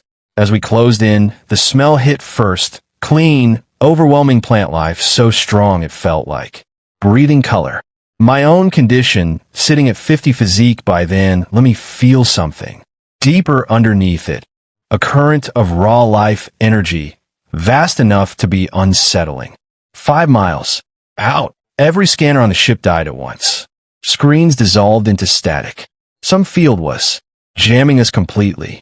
I ran a weakness insight scan on the island anyway. What came back chilled me. Asterisk dream. Garden. Status. Guardian. Dormant. A vast being rests here. Asterisk, this wasn't just an island. It was alive, and it was old, and it was far past anything we'd fought before. I called battle stations. We held the ship a mile out, weapons ready, and waited. Nothing moved. Then a voice arrived. Not through the air, but directly inside every head on the ship. Calm, amused, faintly annoyed, like we'd interrupted a nap. Asterisk strangers. You've wandered into my dream. That takes some nerve. Asterisk. Half the crew went white. Bao actually dropped the bubble she'd been idly shaping. A voice in. Your skull is worse than any monster's roar, no matter how calm it sounds.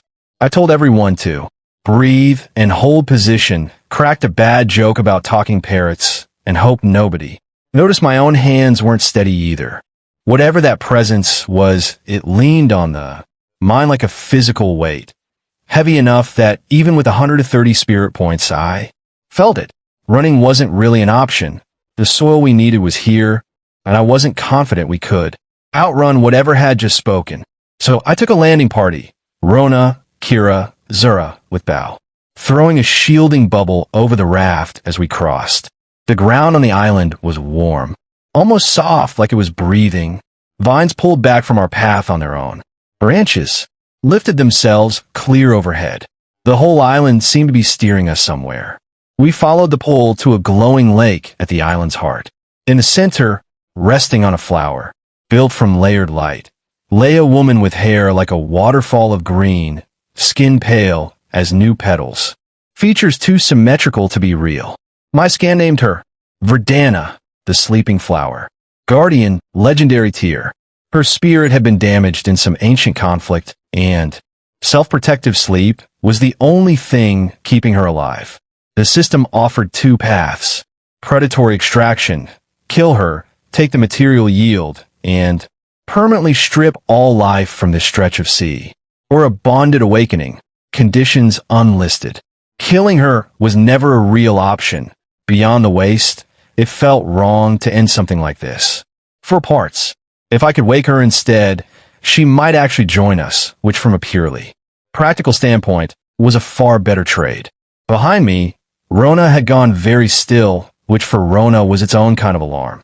She murmured that she'd fought plenty of things in her life and never once felt like the thing she was looking at could unmake her without trying. But that was exactly what this felt like. Kia didn't answer, just tightened her grip on both blades and kept her eyes moving between the sleeping figure and the tree lean. unwilling to fully trust that nothing else was watching us from the dark. Zara's dragon had gone quiet on her shoulder, wings tucked in tight, sensing something none of the rest of us could name. I told them to hold position and stay ready, but not to act unless I gave the word, whatever. It hadn't hurt us yet, and a legendary being that could have crushed our ship from Milot had instead simply talked to us. That mattered. Threats that wanted you dead usually didn't bother with conversation first. Her voice returned, softer now, tired, threading through my mind like something spoken from underwater. She explained what she was, both the island's guardian and its prisoner, wounded in a war so old the world had forgotten it, sealed in sleep because sleep was the only thing keeping the wound from finishing her. She could sense the life force moving through me, strong and unusually steady, and she asked if I would help her carry it. Not as a trick, as a trial, offered plainly, that I could accept or refuse. 3 conditions, she said, and her voice sharpened slightly with each one, like she wanted to be sure I actually heard them. First, I had to reach her fully aware of the risk if the bond failed. The backlash would gut whatever life force I offered and might not leave much of me standing. Second, I had to speak my agreement aloud, not think it, not assume it. She wanted no ambiguity in what I was choosing. Third, and this one made her voice go almost wry, I had to answer her one honest question before she'd let me near the core because she'd been tricked by clever, silver-tongued things before, and she wasn't interested in being tricked again. I told the others what I understood plainly. The island's guardian needed a partner to help her wake through a bonding rite that would draw on my own energy, and she'd laid out real terms for it. Nothing hidden, nothing I didn't understand going in. Rona wanted to come stand at my shoulder in case it went wrong. Standing closer wouldn't help, and asked her to hold the triangle formation instead, weapons up, eyes on the tree line. She didn't love it, but she held the line. I crossed the lake on a path the water opened for me and stopped at the edge of the flower. Verdana's eyes were still closed, but her voice was fully present now. Close, almost amused. Here's my question, small strong thing. If I wake and I am not what you hoped, if I am difficult or strange or slow to understand your world, will you still keep your word? I told her yes. Not because it was the answer she wanted, but because it was true. I wasn't in the business of taking things back once I'd given them. She seemed to accept that. The diamond-shaped core on her chest brightened, and she guided me through the actual working with the patience of someone who'd clearly done this before in some older age with someone else.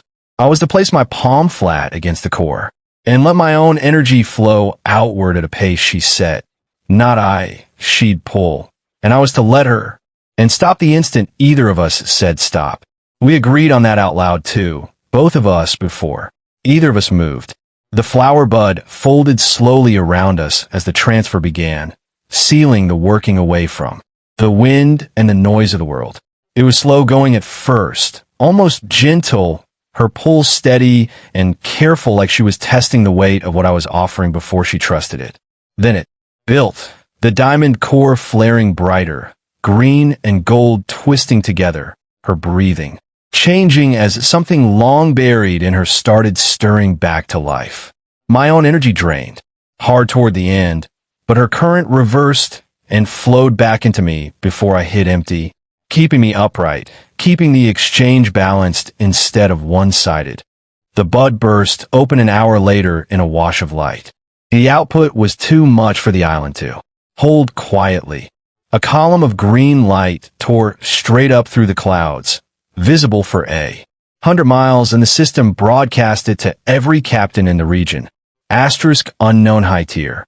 Energy detected. Legendary asset suspected. Coordinates marked.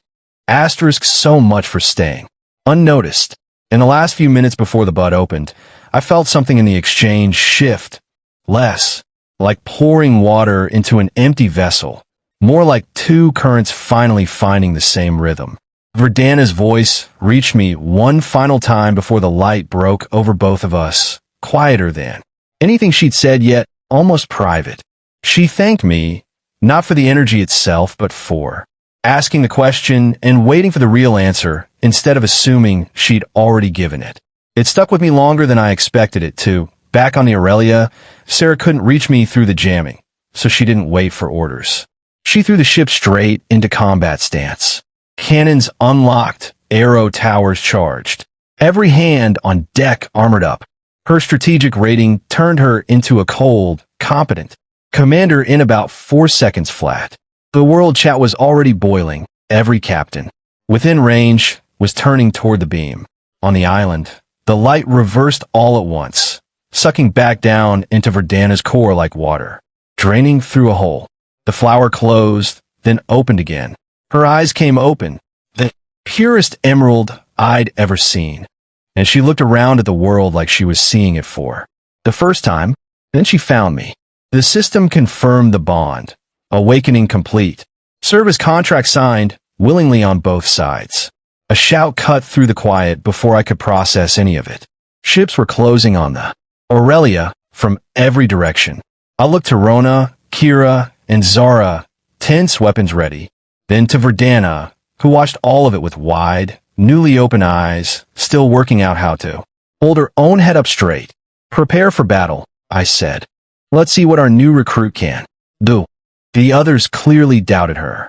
She looked fragile, even standing still. I didn't explain, I just asked her through the bond if she could fight. She tilted her head, working through the question like it was a new word, then raised one hand and closed it slowly toward the sky. The island answered. Vines thick as barrels, studded with metal-hard thorns, tore up out of the ground and wove into a wall dozens of meters high. Out on the water, blood-red lotus blooms surfaced, each one hiding a whirlpool in its throat.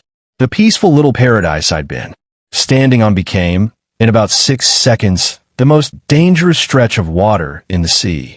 The fleet that had been circling us, Karath the Bald's Alliance, already bragging over open comms about our supplies and our crew, sailed straight into it.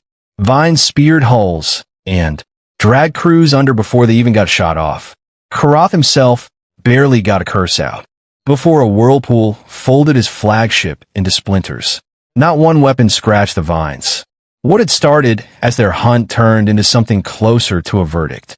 From the shore, I watched 3 of Karath's smaller raiding boats try to break off and flee the moment the vines surfaced, engines screaming, and watched the sea simply close the distance for them. Men eating lotus blooms rising from beneath the hulls, mouths wide, enough to take a boat whole. It was not a fight in any sense I recognized. It was closer to watching a house fall on someone who'd wandered too close to a condemned building, thinking it was still standing because it looked fine from a distance. Rona muttered, somewhere behind me, that she was very glad to have Verdana pointed at. Other people. I didn't disagree. When it was done, Verdana pulled her power back and the island went still again, calm as if nothing had happened, except for the wreckage scattered across the water, proof it had been real. She stepped down barefoot, crossed to me, and bowed with an old, formal grace. Verdana, at your service. You kept your word. I intend to keep mine. I accepted it evenly, already thinking about how much this legendary hire had just paid for herself. The soil turned out to be the real prize. Verdana explained the entire island had grown out of her own core. Every inch of ground on it was living soil, not a patch of it, the whole landmass. I traded a seed card I'd been carrying for potato, tomato, and corn seed, and handed her a batch to test. She poured them into her palm, unimpressed, scattered them across the dirt, and raised one hand. 10 seconds later, the ground split open and produced a small mountain of glowing golden potatoes, each one bigger than a person's head. My scan called them epic tier, sacred pattern potatoes, a permanent stat boost with every serving. Rona asked the only question that mattered. Could we mass produce these? Verdana studied her own hands like she was only now understanding her new role, then bowed again. How many does the crew need? You will shapes what I grow. Rather than dig, she offered a faster method. She stepped forward, and the whole island began folding into her palm. Forest, lake, soil, all of it compressing down into a single, glowing sphere the size of coin. An entire ecosystem packed away like luggage. We sprinted back to the landing craft as the drained husk of the island crumbled into the sea. Behind us, and the moment we were aboard the Aurelia, it was gone, swallowed by the water, like it had never been there. I handed the sphere to Petra for the Eco Garden Bay. Inside it, the system told me crops would grow 1,000 times faster, with a standing chance of beneficial mutation on every harvest. Our food problem, for the foreseeable future, was solved. Petra treated the handoff like a coronation. She cleared out half the garden bay that same afternoon, muttering measurements to herself, and had the sphere mounted on a little stone pedestal before dinner. When she finally cracked it open and let the compressed ecosystem unfold into the room, the whole bay filled with the same living, breathing air the island itself had carried, humid, green, faintly glowing at the edges. She stood in the middle of it with her arms out like she'd stepped into a temple. I stood at the bow that evening and watched the sunset melt into the water, already thinking about the 4 transformation slots still waiting to be used. Wreckage from Karatha's fleet still dotted the horizon behind us, dark shapes half swallowed by the tide. Rona came up to stand beside me, quiet for once, and asked if it ever bothered me how fast all of this kept escalating. I told her the honest answer. It bothered me plenty. It just didn't stop me. Verdana settled onto the Aurelia the way a cat settles into a house it's decided to own. Within a day, she'd wandered into every compartment, asked that what half the kitchen tools were for, and informed Petra with total confidence that the Eco Garden soil mix was adequate for amateurs. Petra took it as a personal challenge, and the two of them were inseparable within a week. Ivy, no, I stopped myself. It was Petra now. I kept slipping on my own renaming. Spent that first afternoon trying to get Verdana into something resembling normal clothing instead of her woven leaf dress. Verdana was baffled by the concept of underwear and declared, with total sincerity, that her chest preferred freedom to captivity. I nearly choked on my coffee. After a fairly undignified group effort, she ended up in a t-shirt worn backward and a pair of shorts, everything covered, dignity questionable. She picked up expressions fast, and not always the right ones. Watching Zara cross her arms and huff at something Rona said, Verdana copied the gesture with total seriousness. A moment later, twisting her own neck a little too far in the process and looking faintly surprised at herself. The deck exploded with laughter. Zara did not find it funny, which only made it funnier.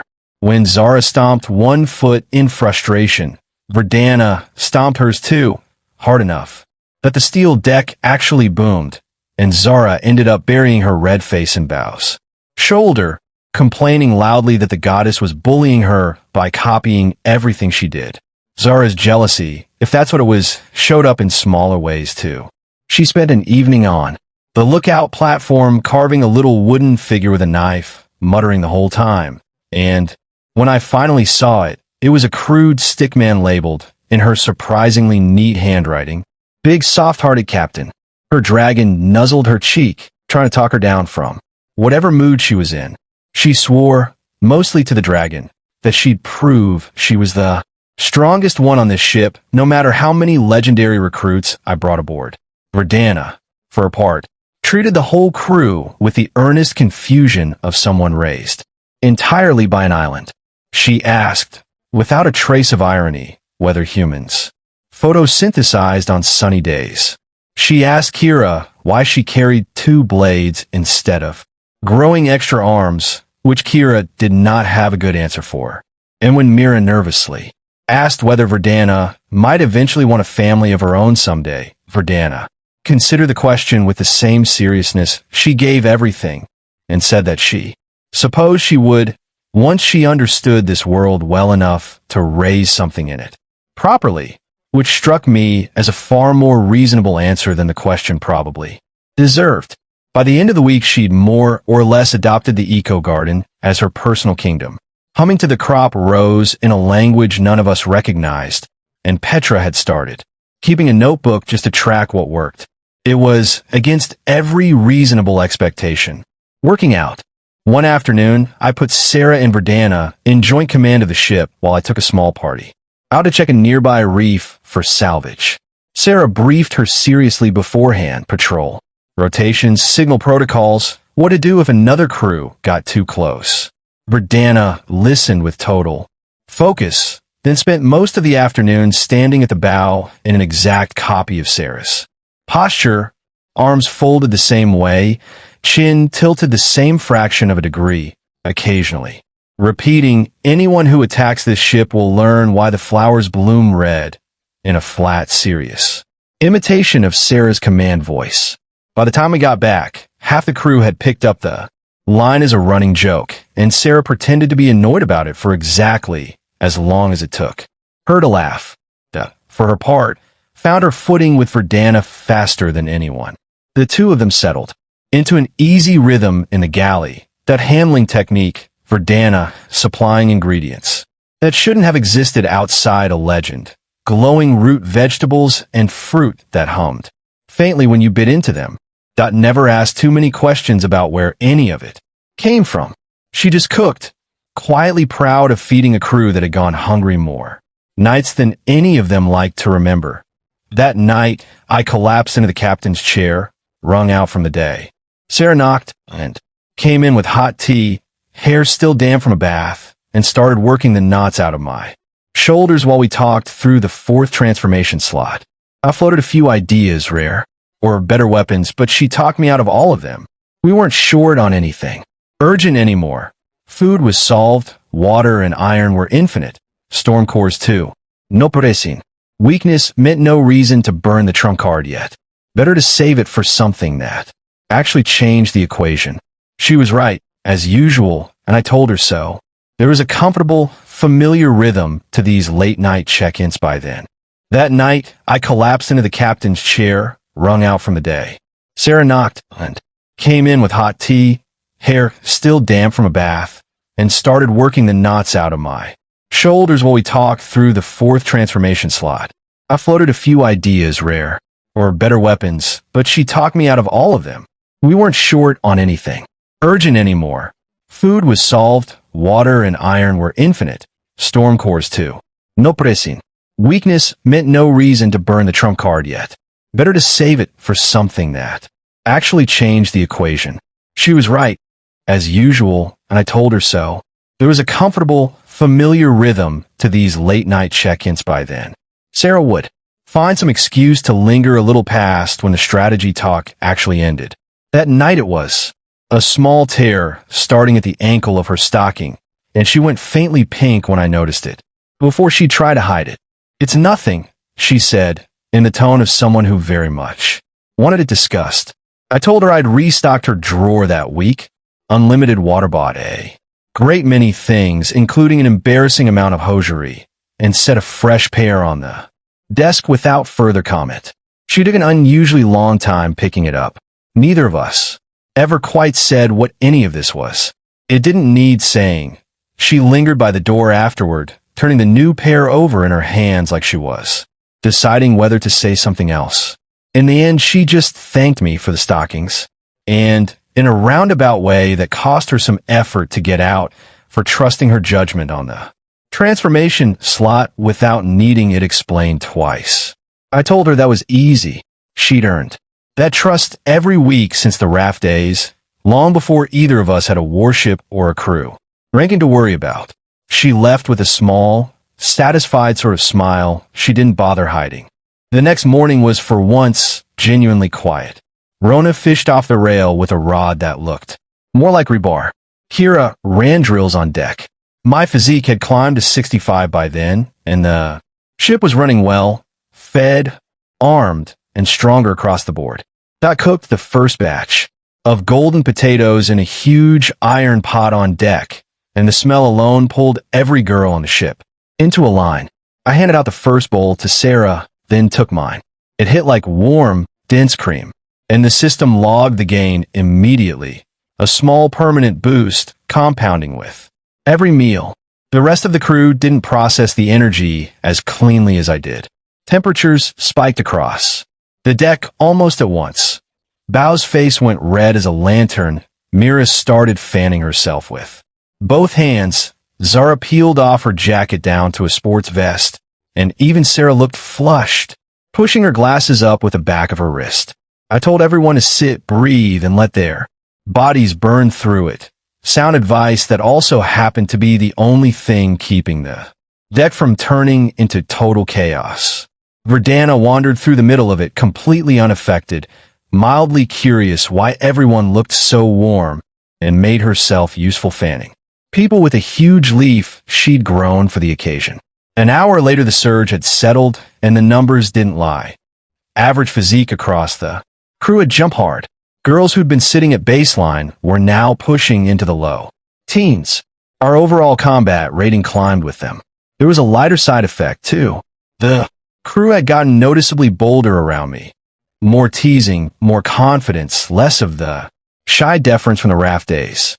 Rona started arm wrestling me for fun and losing loudly on purpose. Kira dared me to spar with her twin blades and actually landed a hit, grinning about it. For the rest of the day, I was still enjoying the moment when the sky itself interrupted it.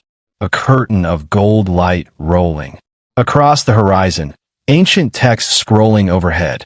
The newbie protection period had ended.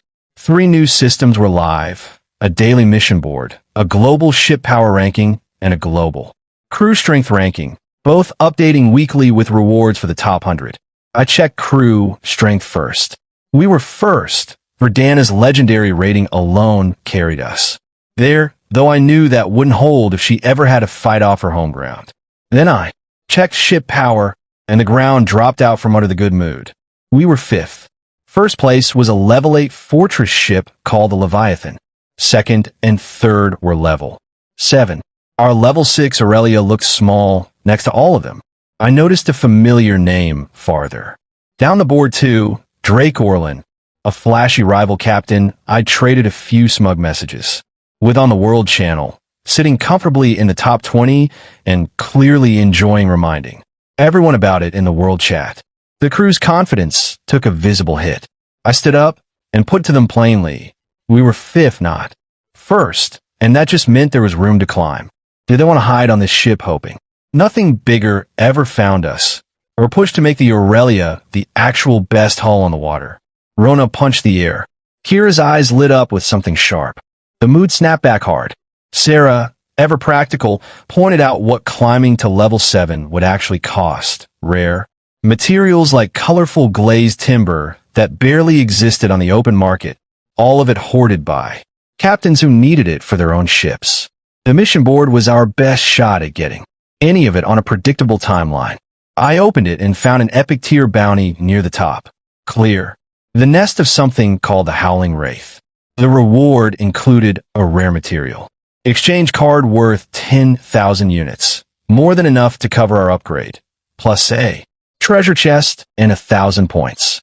That evening, once the numbers had settled and everyone had a chance to process the hunking, Sarah flagged him early as the type who'd sell out an ally the moment the math favored it, though she admitted he might just be cautious. I filed him under watch closely either way.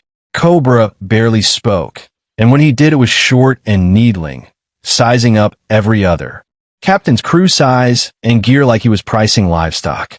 Something about the way he phrased his questions made my skin crawl before I could even say why.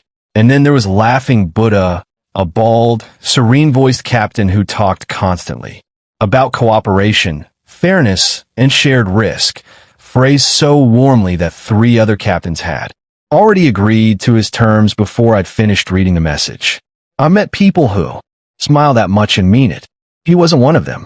When we arrived, Laughing Buddha suggested all 8 ships anchor a mile apart and send 3 representatives each to a central meeting point to discuss terms. Reasonable enough on paper, and exactly the kind of reasonable that makes for an excellent trap. I typed one word, okay, and closed the channel. In a room full of wolves, the less you reveal, the safer you are. Back on the Aurelia, my crew was locked in. Rona kept testing her shield against the new alloy plating like it was a toy. Kira ran her blade over a whetstone until the edge threw back a mirror shine. Zara leaned against the mast while her dragon paced and growled at her feet, sensing the tension building. Even Bao practiced tougher, denser bubbles in the corner, cheeks puffed out with concentration. I checked in with Sarah at the chart table. Her report wasn't encouraging. The dive site was called the Whaling Trench, and the magnetic interference that would blind our scanning equipment completely once we were inside. Worse, every report she dug up mentioned a constant weakening field, something that drained anyone nearby just for existing in it. If my own stats got dragged down along with everyone else's, I'd lose the one advantage that had carried us through everything so far. This mission was going to be harder than I'd let myself hope.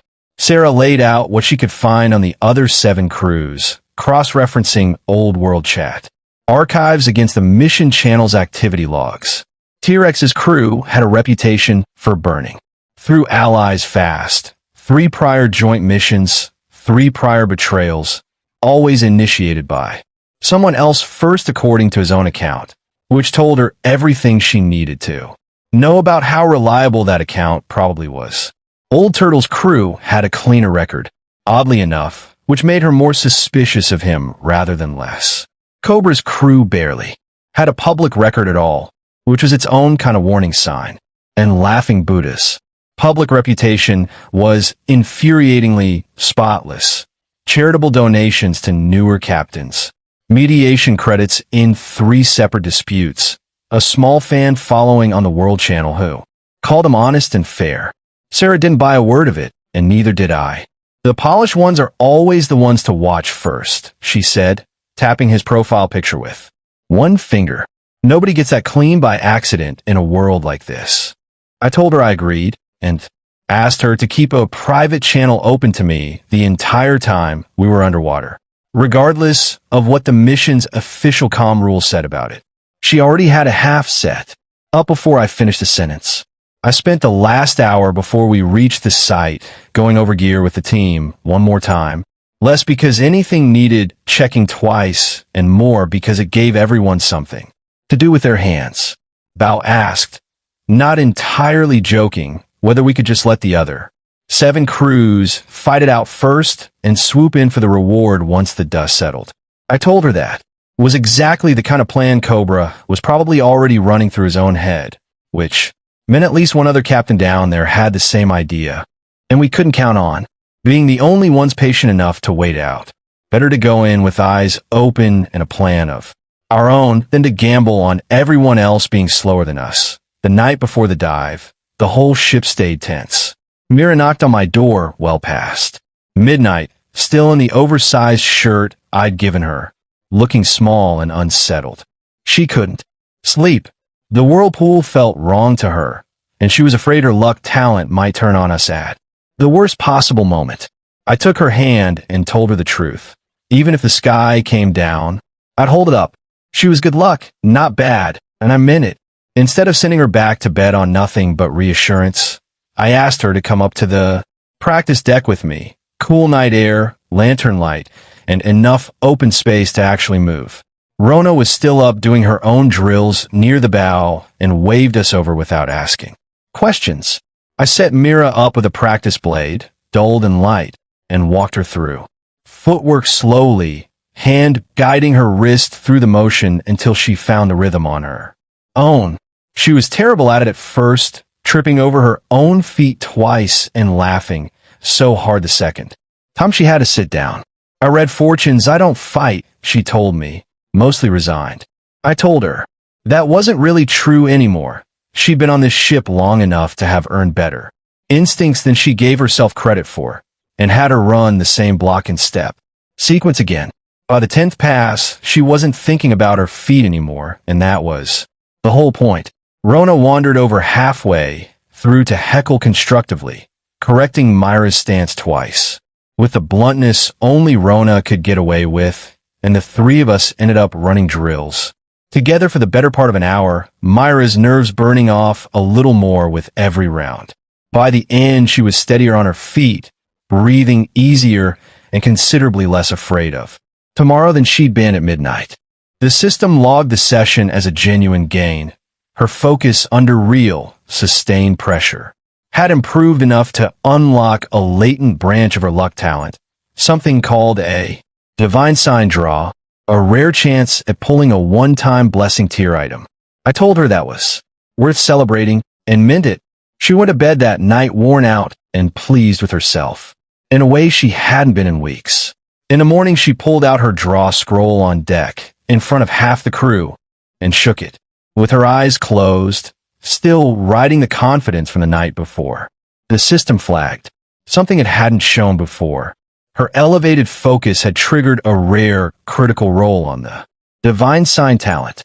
Light burst from the scroll, and out dropped a mythic tier item called Guardian's Hush, a 50-meter safe zone, 30 minutes long, immune to physical damage, magic and mental attack, with continuous recovery for anyone standing inside it.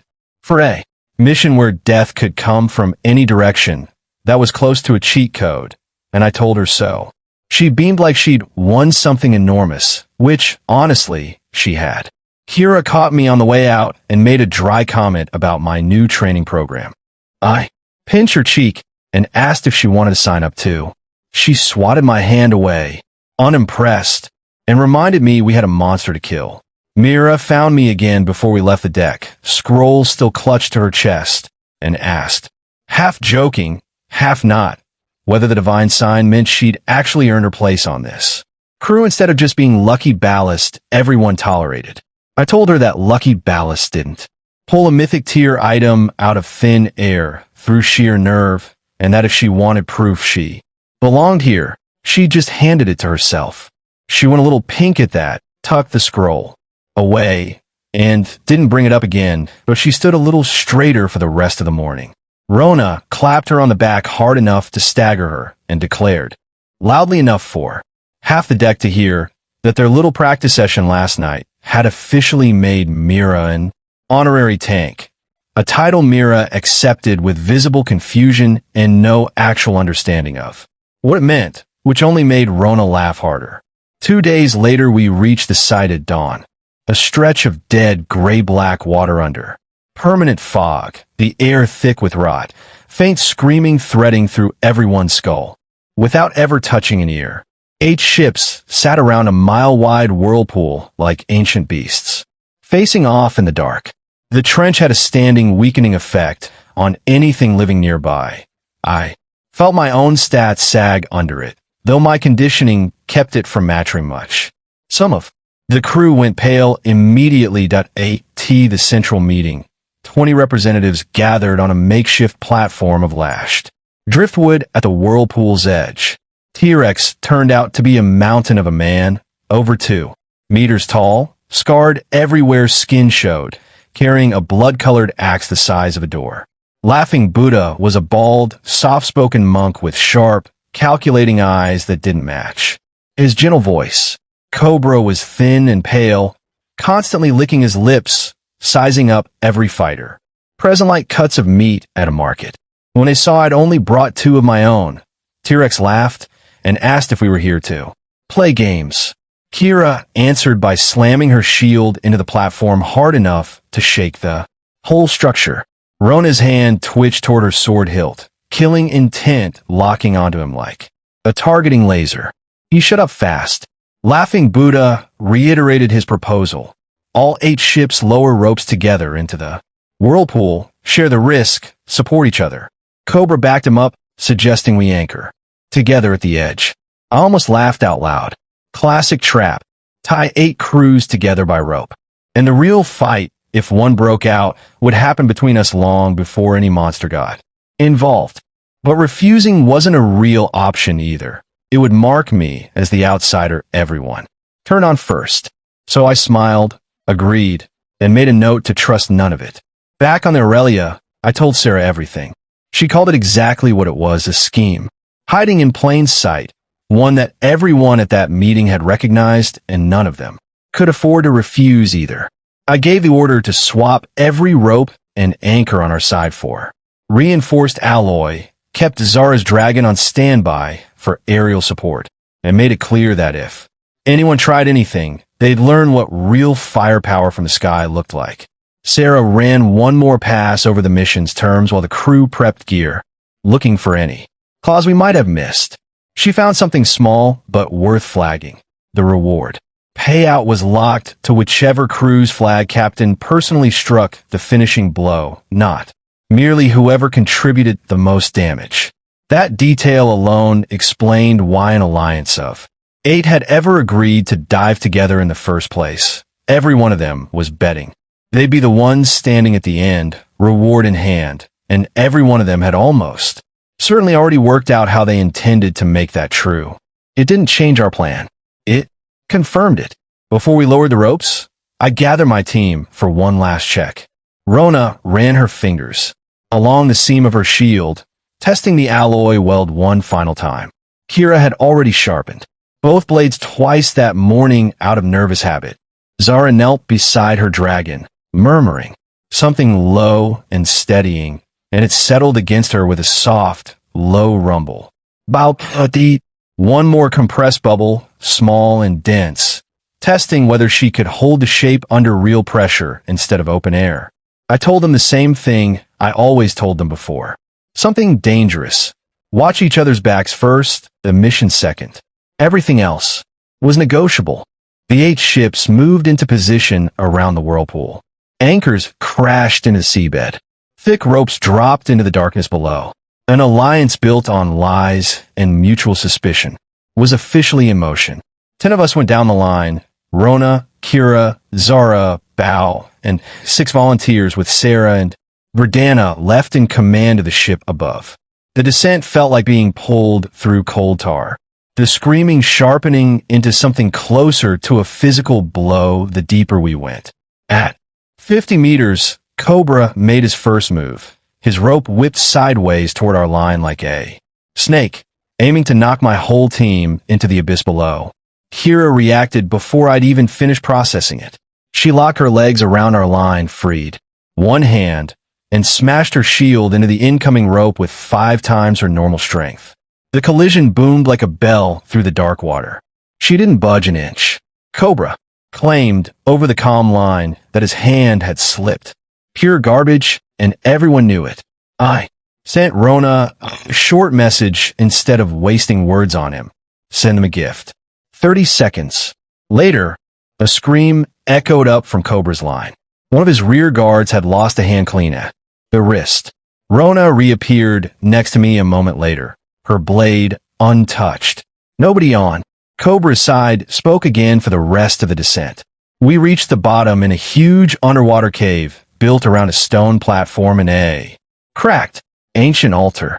Dozens of faceless black shadows drifted around it, wailing loud, enough to scramble coherent thought. Wailing husks, near immune to blades, weak against light and raw magic. T-Rex charged in first, swinging his axe through one like it was smoke, and got a mental shockwave back that dropped him to his knees, stumbling like he'd been drinking all night. I called Zara forward. Her dragon's lightning fire breath tore through the husks in a single pass. Physical immunity meant nothing against real magic damage, and the cave lit up like daylight. While T-Rex's side was still recovering, Rona pushed forward with her shield. Kira ghosted through finishing stragglers, and Bao locked down anything that tried to flee. We cleared our entire section without a scratch. Some of my girls were checking their hair. Afterward, 2 of T-Rex's men ended up drooling on the cave floor. Mine scrambled by. Shockwaves they never should have walked into. Old Turtle's crew handled their section competently, if joylessly, a slow, grinding defensive style that burned through husks one at a time without ever taking a real risk. Cobra's people fought dirty even against the monsters, using husks as cover to reposition closer to weaker crews rather than actually clearing them, which told me everything about his priorities before. The altar even lit up. Laughing Buddha's crew fought with an eerie, practiced calm, cutting down their share of husks with almost gentle efficiency, never once breaking that same serene smile. Watching him work, I understood why 3 captains had signed onto his plan. Without asking a single hard question, Rona leaned in close during a lull and murmured that she didn't like how quiet the cave had gone once the last husk dropped. No ambient screaming anymore, just the low hum of the altar itself. I told her that was exactly why I wanted us backed against a wall instead of standing in the open. Whatever came next, I intended for it to come at us from one direction only. Then Cobra pointed at the altar. The gray stone had started glowing with red script, ancient text flowing like something wet. My weakness insight translated it instantly. Asterisk sacrifice 8. Unyielding souls to awaken the sleeping master. Asterisk 8. Exactly the number of captains present. The entire mission had been built to make us kill each other. I opened my mouth to warn the platform. Too late. A wet, ugly sound cut through the cave. A blade through flesh. Old Turtle looked down at the golden dagger buried in his own chest. Behind him, laughing Buddha withdrew it slowly, that same fake, serene smile fixed in place. The altar needs an offering, he said calmly, bowing to the dying man. If you won't enter hell, who will? The moment Old Turtle dropped, every crew member behind him collapsed to life. Force gone in an instant. The fake alliance was dead before the blood hit the ground. I said nothing.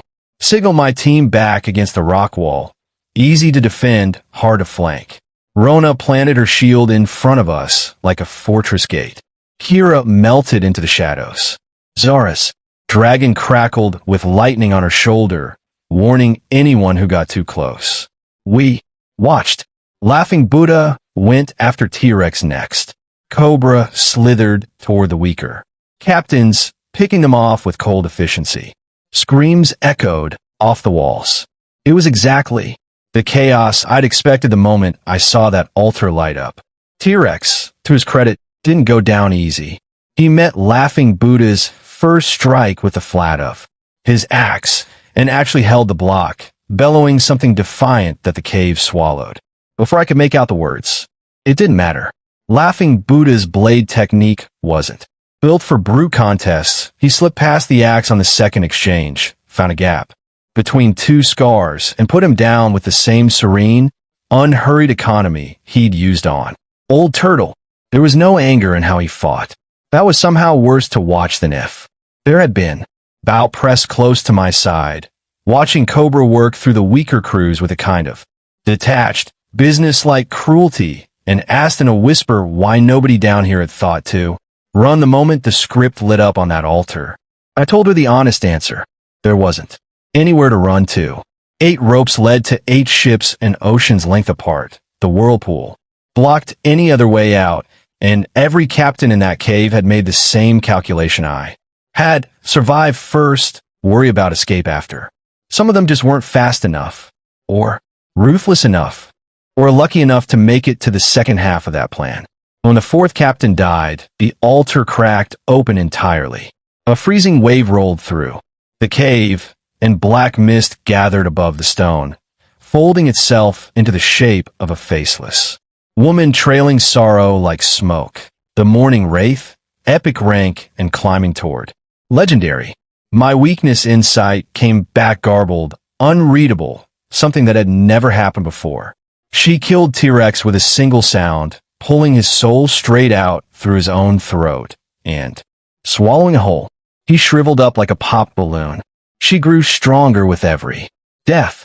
My team survived because Rona's shield blocked the physical force in Bao's bubble, absorbed the mental attack. Everyone else in the cave wasn't so lucky. Laughing Buddha's hardened body technique let him survive a direct hit, but even he lost 1/5 of his strength doing it. He tried dragging the wraith toward us next, shouting for Zara to open fire, hoping to use us as cover while he slipped away. I told her to hold and wait. Then the wraith let loose her signature move, Despair Echo, a black shockwave hitting the entire cave with no way to dodge it. Laughing Buddha's technique shattered like glass. Cobra, hiding at the far edge, took the hit too, and collapsed screaming. Mine scrambled to nothing. When it settled, every other captain in that cave was dead. Only my team was left breathing. The wraith turned toward us, and the pressure of her attention alone made a few of the girls flinch. My insight flagged one final warning. She was winding up a skill called ending an instant, undodgeable death judgment. There was no counter for it, except one. I pulled Guardian's Hush and crushed it without hesitation. Warm gold light expanded outward from where I stood, and the wraith's death strike hit it and simply dissolved like ink dropped into still water. Inside the barrier, nothing could touch us, and the recovery effect started, pulling color back into everyone's faces immediately.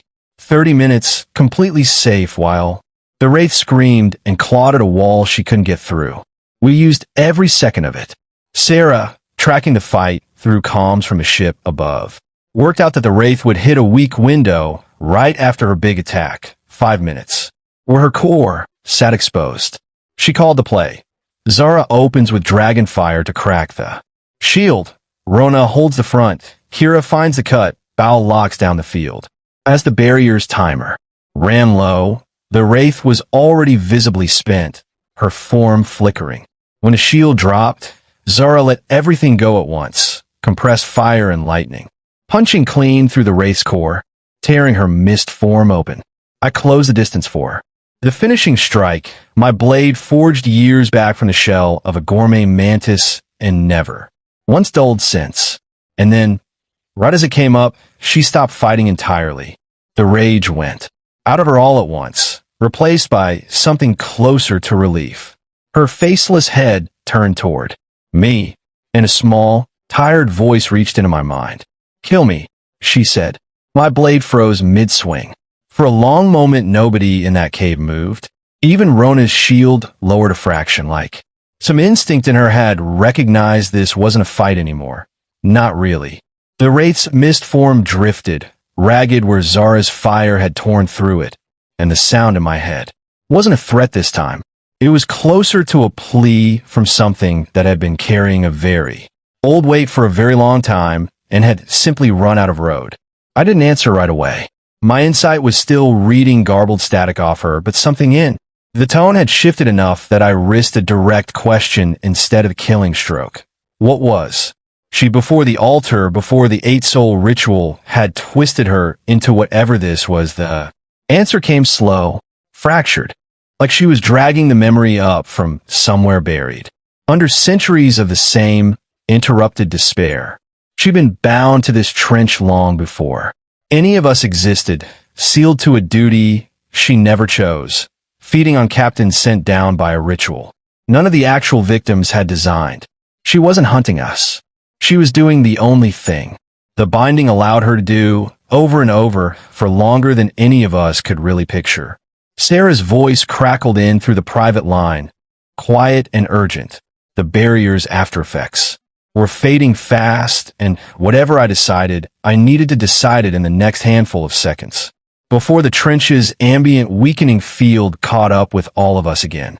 I looked at the exposed core, still pulsing faintly where Zara's attack had torn it open, and at the ragged, tired shape hovering above it, and made the call. Not a killing stroke, a binding strike instead, the kind meant to sever a compulsion rather than end a life, aimed at the ritual thread still, tethering her to that altar rather than at whatever remained of her underneath it. Whether it would work was not something my system could promise me. I swung anyway. The binding strike hit true. The ritual thread snapped with a sound like a rope giving way under too much weight, and the morning wraith's form convulsed once, twice, then began folding in on itself, not dissolving, not dying, just settling, the way smoke settles when the wind finally stops pushing it somewhere it never wanted to go. What was left when a mist cleared wasn't a monster at all. It was a woman, hollow-eyed and exhausted, kneeling on the cracked altar stone like she'd just set down something impossibly heavy after carrying it for longer than she could remember. She didn't attack. She didn't run. She looked at her own hands like she barely recognized them, then looked up at me with an expression that had nothing left of the wraith's rage in it. My insight finally returned to clean reading. Name unknown. Status change from hostile to undetermined, ritual bindings severed, class and abilities currently unstable. Whatever she'd been before the altar claimed her, some piece of it was still in there. Rona kept her shield up anyway, and I didn't blame her. Kira circled wide without lowering her blades, but nobody moved to finish what my strike hadn't. The woman on the altar, I still didn't have a name to call her, asked in a voice raw from centuries of screaming, how long? It had been since the last binding. I told her I had no idea, that we'd only just found this place, ourselves, and that the 8 of us who'd come down here were, as far as I could tell, the only living things left in the cave. That seemed to land harder than the fight itself had. She asked about the altar, whether it still stood, whether the ritual could be triggered again by some other captain foolish or desperate enough to try it. I told her the truth. It was still standing, cracked but intact, and I had no intention of leaving it here for the next crew to stumble into the same trap we almost hadn't survived. She agreed, quietly, that it needed to be dealt with, and volunteered with the flat, practical tone of someone offering the one skill she actually had left to help me bring it down from the inside, where centuries of forced servitude had taught her exactly where its foundations were weakest. We spent the better part of an hour working the altar apart together while Sarah coordinated the extraction topside, and the rest of my team held the perimeter. When the last support cracked and the whole platform collapsed into the trench floor in a slow avalanche of stone, the ambient screaming that had haunted the water since we arrived finally, genuinely stopped. The silence afterward felt cleaner than any silence had a right to feel that deep underwater. Getting all 11 of us back up the line took longer than the descent had. Mostly because nobody entirely trusted that the trench's weakening field wouldn't try one last trick on the way out. It didn't. We surfaced into gray dawn light with the other 7 ships' crews nowhere in sight.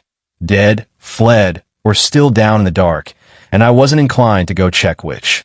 The mission board updated itself the moment my team cleared the water. Bounty complete, soul claimant, full reward issued. 10,000 units of rare material exchange credit, an epic treasure chest, 1,000 points, and, tucked in the fine print I almost missed, formal recognition of a new crew member, added automatically the instant the woman from the altar stepped onto the Aurelia's deck under her own power.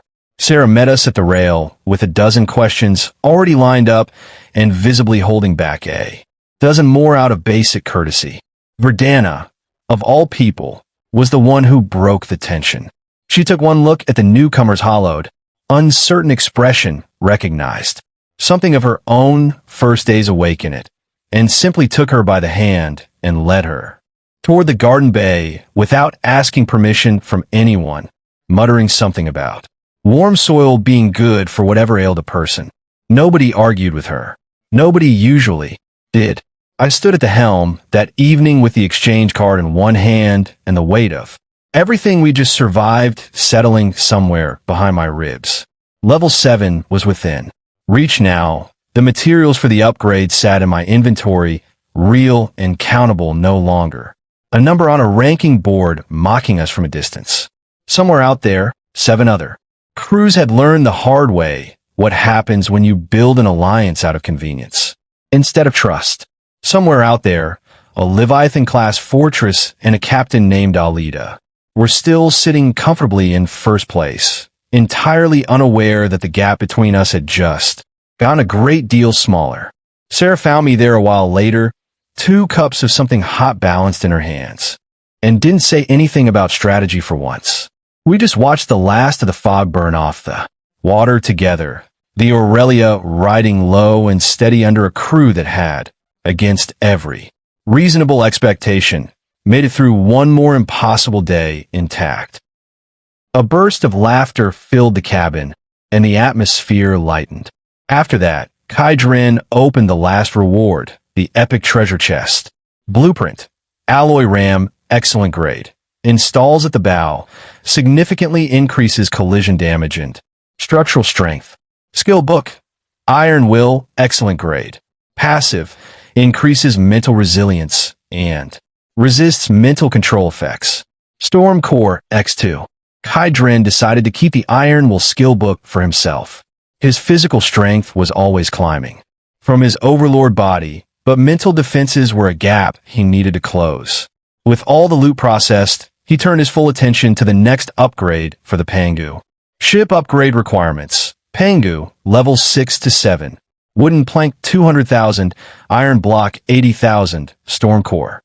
10. Life-breathing soil 10,000 secured. Mermaid shell powder 10,000, refined oil 5,000, demonized. Whale oil 1,000. So many. Zara stared at the list. Where do we even find the last 3? The soil is handled, Kai Dren said. The rest we buy through the trading market. He opened the captain's trading market and searched for mermaid shell powder. Only 2 listings both. At eye-watering prices, one demanding an entire excellent grade equipment piece for 100 units of powder. Are these people insane? Zara clicked her tongue. Trading 100 units of material for a piece of blue equipment. Kai Dren shook his head. Normal. The production method for materials like this was extraordinarily rare. Specialty of some specific sea area. For captains who urgently needed it to upgrade. It was a necessity. We aren't short on basic materials. Sarah, you handle operations. Use pure water or other materials to sweep the market. Don't worry about price. Sarah nodded and got to work. Within half an hour, the market had been methodically cleared. Refined oil and demonized whale oil were secured. Only the mermaid shell powder remained. We may have to collect it slowly over the next day, Sarah said quietly, reviewing the transaction records. Notarus. Kai Dren waved a hand. He had the resources, and his patience was solid. Then, from the lookout tower, Miraloon's voice, laced with surprise, came through the ships. Communicator. Captain, look quickly to the front right of the ship. There's something there. Everyone walked out onto the deck. On the blue, sparkling sea, about a nautical mile to the front right, a group of strange creatures was breaking through the water surface and rapidly approaching. Their upper bodies were female in form, with long hair of vivid, varied colors. Their lower bodies were massive fish tails covered in brilliant scales. Mermaids. A large group of them, at least 30 or 40. A chorus of gasps swept the deck. My God, real mermaids. Are they attacking us? Don't be hasty, Kai Dren said immediately. He used the captain's appraisal to scan them. All names appeared green, neutral, no hostile intent. They had simply been drawn here by something.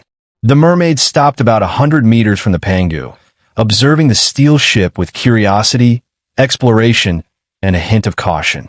Their leader had long, seaweed-like blue hair, an exquisite face, and a noble bearing, like a queen.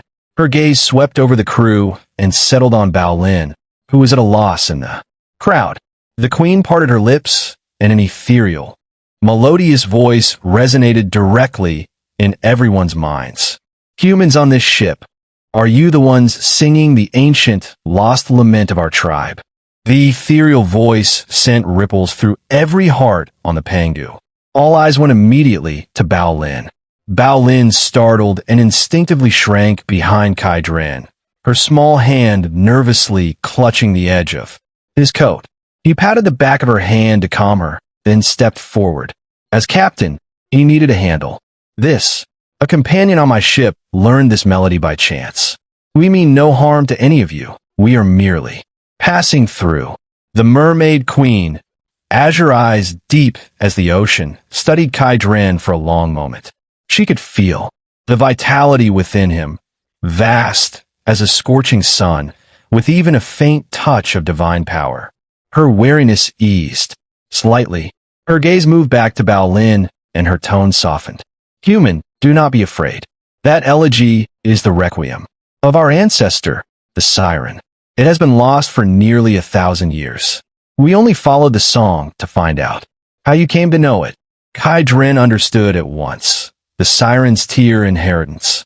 He explained briefly, omitting the quest details.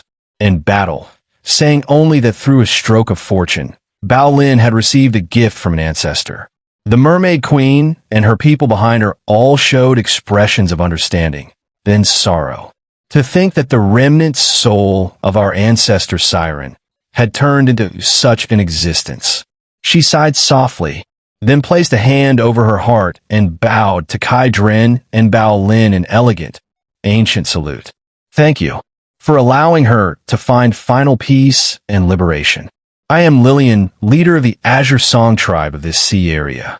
As a token of our gratitude, we are willing to fulfill one reasonable request. Queen Lillian, we don't require any reward, Kai Dren said politely, then changed his tone. However, our ship's upgrade does require a special material called mermaid shell powder. Lillian tilted her head. You must mean the starlight coral powder our tribe uses to polish weapons and build homes. When ground down, it does resemble shell powder. She took a pinch of white powder, emitting faint starlight from a small shell pouch at her waist. Kai Dren used the captain's appraisal. Starlight coral powder, mermaid shell powder. Exact match. We need a large quantity. Would you be willing to trade? A flicker of curiosity crossed Lillian's azure eyes. Do humans have anything the Azure Song would need? We live in the deep sea. The things of land are both foreign and distant to us. Of course. Kai Dren reached into his pack and withdrew a basketball-sized, entirely golden potato emanating an enticing aroma and immense life energy. The epic grade golden light, sacred powder potato grown by Petra. The moment it appeared, every mermaid's eyes went wide. What kind of fruit is this? It smells so good. A young mermaid whispered, unable to stop herself. Swallowing. Kai Dren explained, a potato grown on their ship's farm. He cut a small piece and offered it to Lillian, encased in seawater. She hesitated, then tasted it. The potato melted in her mouth, and a warm current spread through her body. An earthy sweetness and massive life energy she had never experienced before, making her almost sigh aloud. Delicious. Her beautiful eyes lit up instantly. I'd like to trade this food for your starlight coral powder. What do you think? Before Lillian could respond, the mermaids behind her erupted in excited chatter. Lillian's face reddened slightly. She silenced them with a look before turning back to Kai Dren with as much queenly dignity as she could muster. We can trade one such potato for 100 units of starlight coral powder. Is that acceptable? 1 for 100. Kai Dren almost laughed out loud. This was practically a giveaway. It took Petra about 10 seconds to grow a single giant potato. He feigned contemplation for a moment before reluctantly nodding. Fine. Since you are descendants of the Siren, I'll accept this price. He had Petra grow over 100 of the golden potatoes on the spot. When the mermaids watched Petra wave her hand and an entire small mountain of potatoes grow from nothing on the bare deck, their collective worldview shattered. They looked at her as if gazing upon a deity. In the end, Kai Dren traded 300 epic-grade potatoes for everything the mermaids carried. 20,000 units of mermaid shell powder, plus bonuses of deep-sea pearls and nerve-soothing seaweed. The mermaid shell powder was finally secured. After seeing off the enthusiastic Queen Lillian and her tribe, the Pangu's deck erupted in celebration. Captain is incredible. You even found a seller for something this rare. We're getting a level 7 ship. Kai Dren didn't delay. He went straight to the captain's cabin, opened the construction interface, confirmed. All materials had turned blue, and pressed the upgrade button. All required materials confirmed. Beginning Pangu upgrade. Level 6 to level 7. A 7-colored light, more dazzling than anything before, instantly enveloped the entire Pangu. The hull vibrated within the light, making sounds like bones being reshaped. Everyone was gently lifted and suspended in the air as the transformation unfolded beneath them. The ship expanded, length and width both growing visibly. Simple wooden structure gave way to a strange alloy shimmering with metallic luster. On both sides of the gunnel, brand new mana cannons with pitch-black muzzles generated themselves and pointed into the distance. The alloy ram fused into the bow and became something larger and more ferocious. The process lasted 10 full minutes. Pangu successfully upgraded to level 7. Length increased to 160 meters. Width increased to 60 meters. New. Mana Cannon X-20 Primary Energy Shield. Captain's exclusive cultivation room. All base ship attributes. Increased twofold. Primary Energy Shield. Continuously consumes storm core or demonized whale oil to form a protective energy barrier against attacks. Captain's cultivation room. Built-in time acceleration significantly, increasing cultivation efficiency. Before Kai Dren could even explore the new features, a notification sounded for everyone on deck. Warning, your ship is about to leave the normal sea area. In 30 seconds, you will be teleported to the Styx Sea Domain. This is a high-risk sea area. Prepare accordingly. The Styx Sea Domain. As the countdown reached 0, the space around the Pangu was violently twisted by invisible hands. When the prismatic light dissipated, a nauseating smell of blood rushed in. Bao Lin, who had been enjoying the view on deck, clutched her mouth and gagged. Everyone looked up and fell silent. There was no blue sky, no white clouds, no sun. Above them hung a dark red firmament, so oppressive it felt only a few hundred meters overhead, its clouds resembling clumps of congealed blood, slowly writhing. Below the ship, an endless sea of blood. The water was terrifyingly calm, viscous, heavy, and the color of dark red Venus blood. The entire Pangu seemed to be sailing atop a mountain of corpses. Is this the Styx Sea Domain? Sarah adjusted her glasses, the lenses reflecting an eerie red light. Her tone was more solemn than Kai Dren had ever heard it. The air has high humidity and is slightly corrosive. Everyone try not to stay exposed on deck too long. Petra, crouched by the gunwale, poked the red seawater with her finger, shook her hand in disgust, and looked up with innocent confusion. The water here looks like it tastes awful. Kai Dren walked to the bow, brow furrowed. Then the grand notification sound chimed. Styx Sea Domain Rules. Rule 1. Faction Confrontation. All captains in this sea area are automatically assigned to the outsider faction. The local power is the Styx Guardian Army. Both sides are mortal enemies. Conflict ends only in death. Rule 2. Military Merit.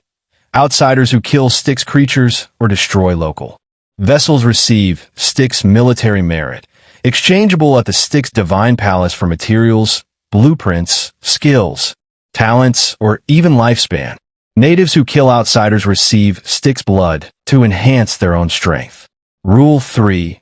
Mutual aid. Within this sea area, all outsider ships are prohibited from attacking each other. Violators will be swallowed by the Styx. Unite against the enemy. Now, for survival, let the slaughter begin. The sea area channel was already in an uproar when Kai Dren opened it. Captains shouting about native fortresses, legendary skill books costing 1 million merits in the exchange shop, and the general fervor of people who had just arrived in a new killing zone. Kai Dren posted a brief message. Newbie here. Could any veterans explain the situation? The channel went silent for 2 seconds, then exploded. Multiple captains recognized the Pangu, #1 on the global crew ranking, now also a level 7 ship. Offers to team up flooded in. Then 2 captains with golden leader prefixes spoke up. Braxkar, one of the Styx Society's presidents, introduced himself directly. His co-president, Garrick Mauld, added context. The Styx Society was the largest outsider alliance in the sea area, currently at a stalemate against the native Styx Guardian Army. They had level 8 fortresses and possibly level 9 strongholds. They needed a third leader. They were offering that position to Kai Dren. Kai Dren waited. Joining to gather intelligence and use the alliance's rules made sense. And they were offering leadership. No reason to decline. All right, send me the coordinates. He entered the coordinates, told Sarah to set the course at full speed, and the Pangu hadn't been sailing 10 minutes when Mira Loon's alarm came from the lookout tower. Captain, 5 ships to the rear right, very fast, heading straight for us. Kai Dren pulled up the rear view image. 5 strangely built vessels closing in a pincer formation. Their hulls were pieced together from giant skeletons, surfaces covered in writhing flesh and membranes. The sails were massive, tattered bat wings. The bows were carved with agonized, wailing human faces. Enemy detected. Styx Patrol Squad. Elite. Ship levels. Level 5x2, Level 6x2, Level 7x1. Status. Pursuing. Note: bloodthirsty lackeys of the Styx Guardian Army. Their goal is the annihilation of all outsiders. A Level 7 leading the group. Kai Dren raised an eyebrow, and instead of concern, a smile of interest appeared on his face. Just in time. Let's test the Pangu's full combat power, and let our new friends see what we can do. Prepare for battle. Sarah's calm voice spread through the ship via the internal communicator. The girls on deck moved to their battle stations without panic. On both sides of the Pangu, the covers of 20 mana cannons slid open automatically, dark muzzles beginning to gather deep blue energy. Zara licked her lips with excitement. Perfect timing to test the cannons on these things. The 5 bone ships drew closer. The leading Level 7 bone ship had 2 crimson lights flare in the eye. Sockets of its bow statue and an invisible sound wave mixed with mental shock swept toward them like a tsunami. Kai Dren felt nothing himself, but some of the girls on deck showed pain on their faces, going pale. Bao Lin. She reacted immediately.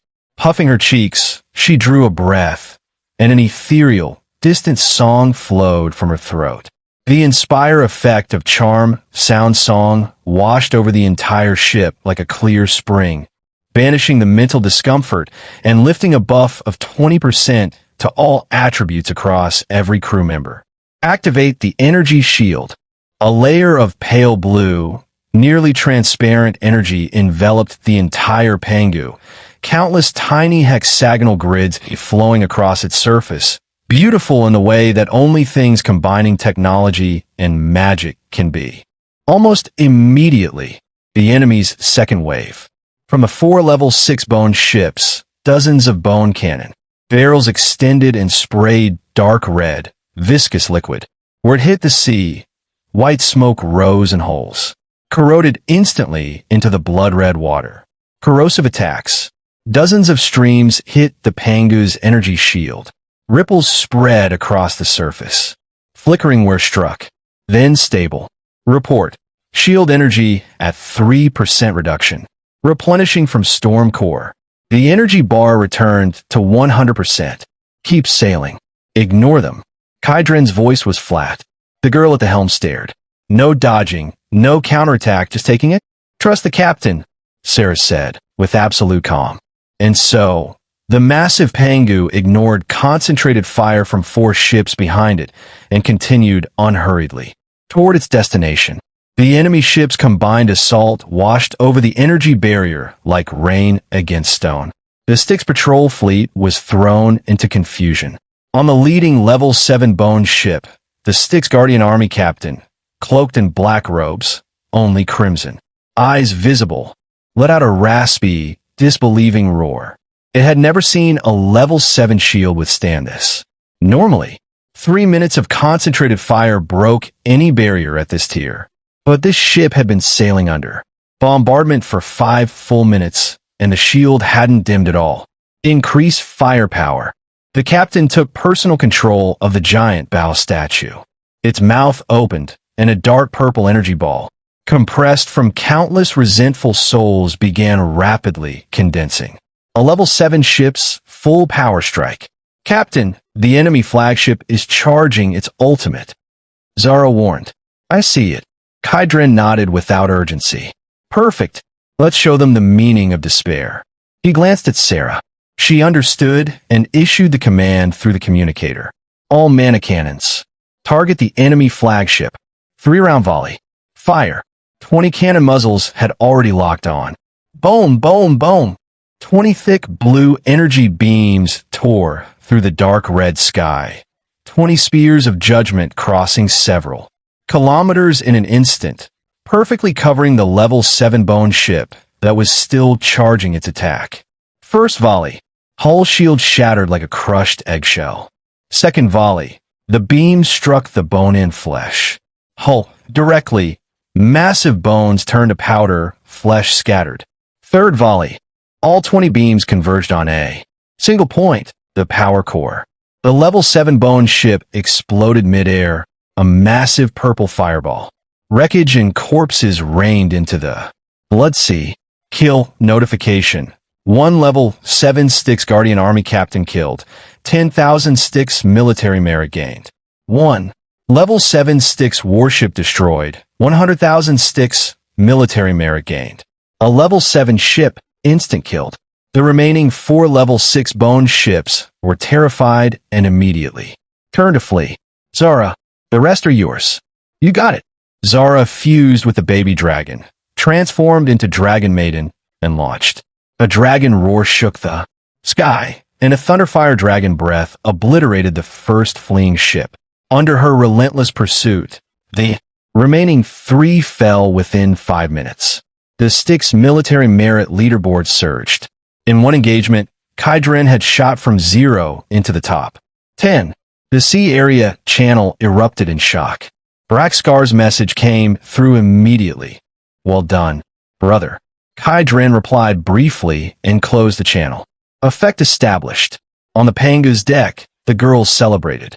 Only Petra, staring at the burning wreckage in the distance, tugged Kydren's sleeve and asked with genuine confusion, Master, why aren't those bone ships moving anymore? Kydren rubbed her head gently. Because they were bad people, and we broke them. Oh, Petra nodded, half understanding. Then, are we good people? Of course. All of you are good people, Kydren said. As for me, strictly speaking, not quite. 2 hours of sailing later, a sea city formed from hundreds of giant ships linked together appeared on the horizon. The Styx Society's headquarters. The Panga docked smoothly into the Styx Society's temporary port.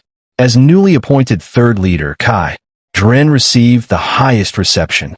Braxcar, nearly 2 meters tall, built like a siege weapon, with an SS rank berserk talent, was exactly as his reputation suggested. Bold, direct, and unfiltered. Garrick Mauld was the opposite.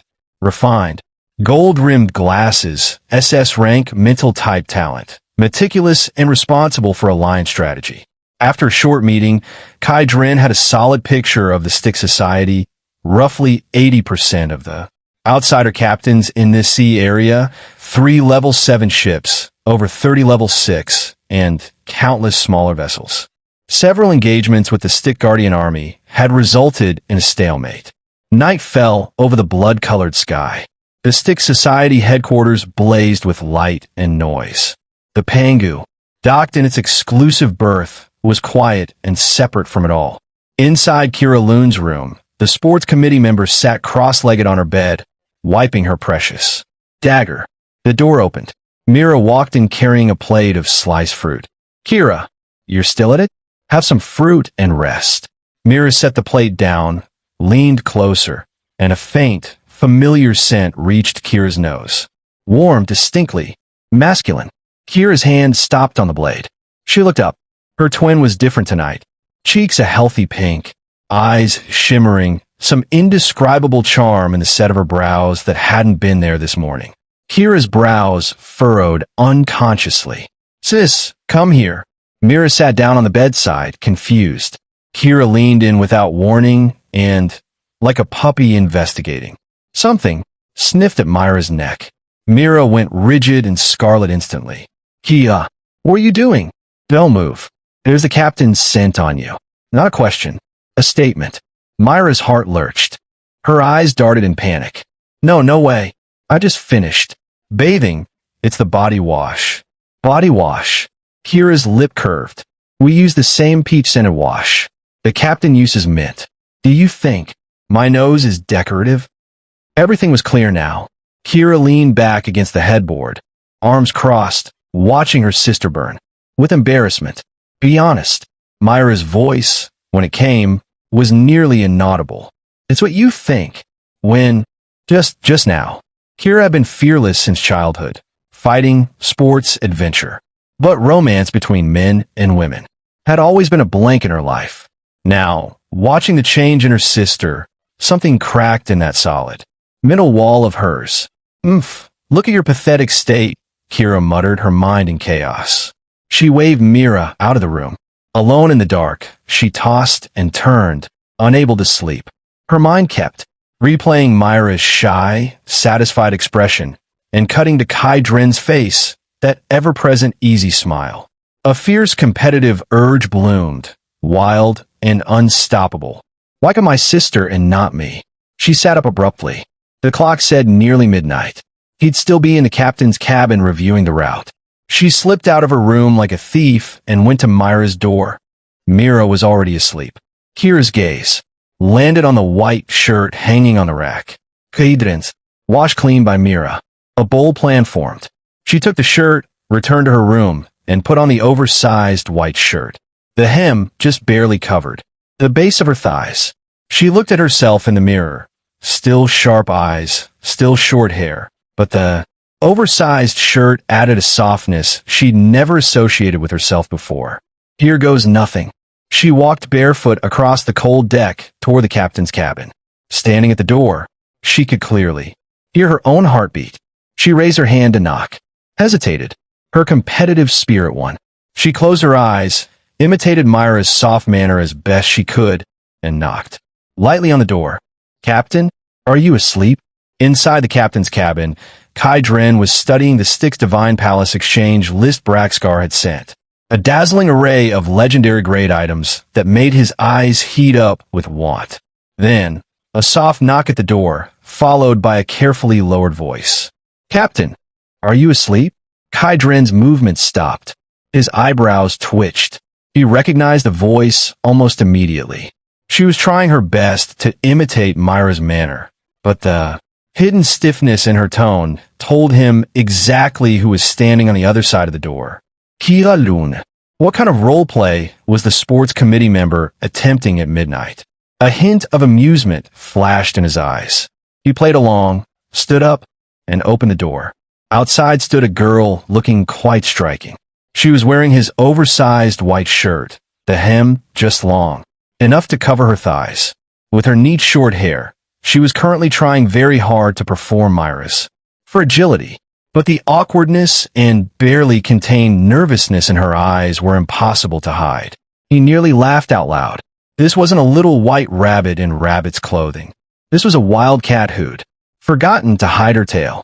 It's Mira, Kai Dren said, deliberately pausing before saying the sister's name, and stepped aside to let her in. Kira's body went rigid. He didn't recognize me? I actually got away with it? She lowered her head, imitated Myra's small steps, and walked into the captain's cabin. Captain, it's so late. You're not resting yet. She kept up the squeaky voice. Yeah, studying the route. Kai Dren replied casually, closed the door, and walked up to her.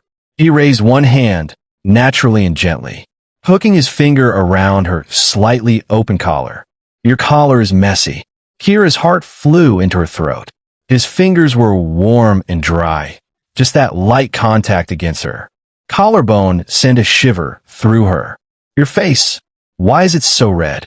His fingers slid down to her burning earlobe, lightly pinching it, his voice dropping lower. Do you have a fever? Kira jolted like she'd touched an electric wire and lurched back a step, bumping into the cabinet behind her. I'm Fina. As soon as the words came out, her real voice, clear, athletic, carrying a hint of her usual edge. The air froze. Her face turned scarlet. She wanted to dissolve straight through the deck. Oh, Kai Dren watched her humiliated, furious expression and finally stopped pretending, letting out a quiet laugh. So, it's not Mira. It's our esteemed sports committee member, not sleeping at midnight, wearing my shirt, imitating your sister's voice, standing in my room.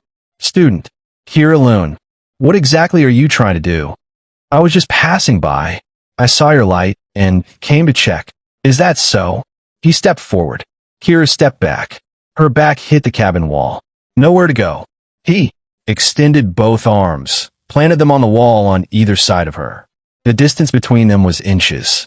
Every competitive instinct in her refused to let her look away. What do you want to do?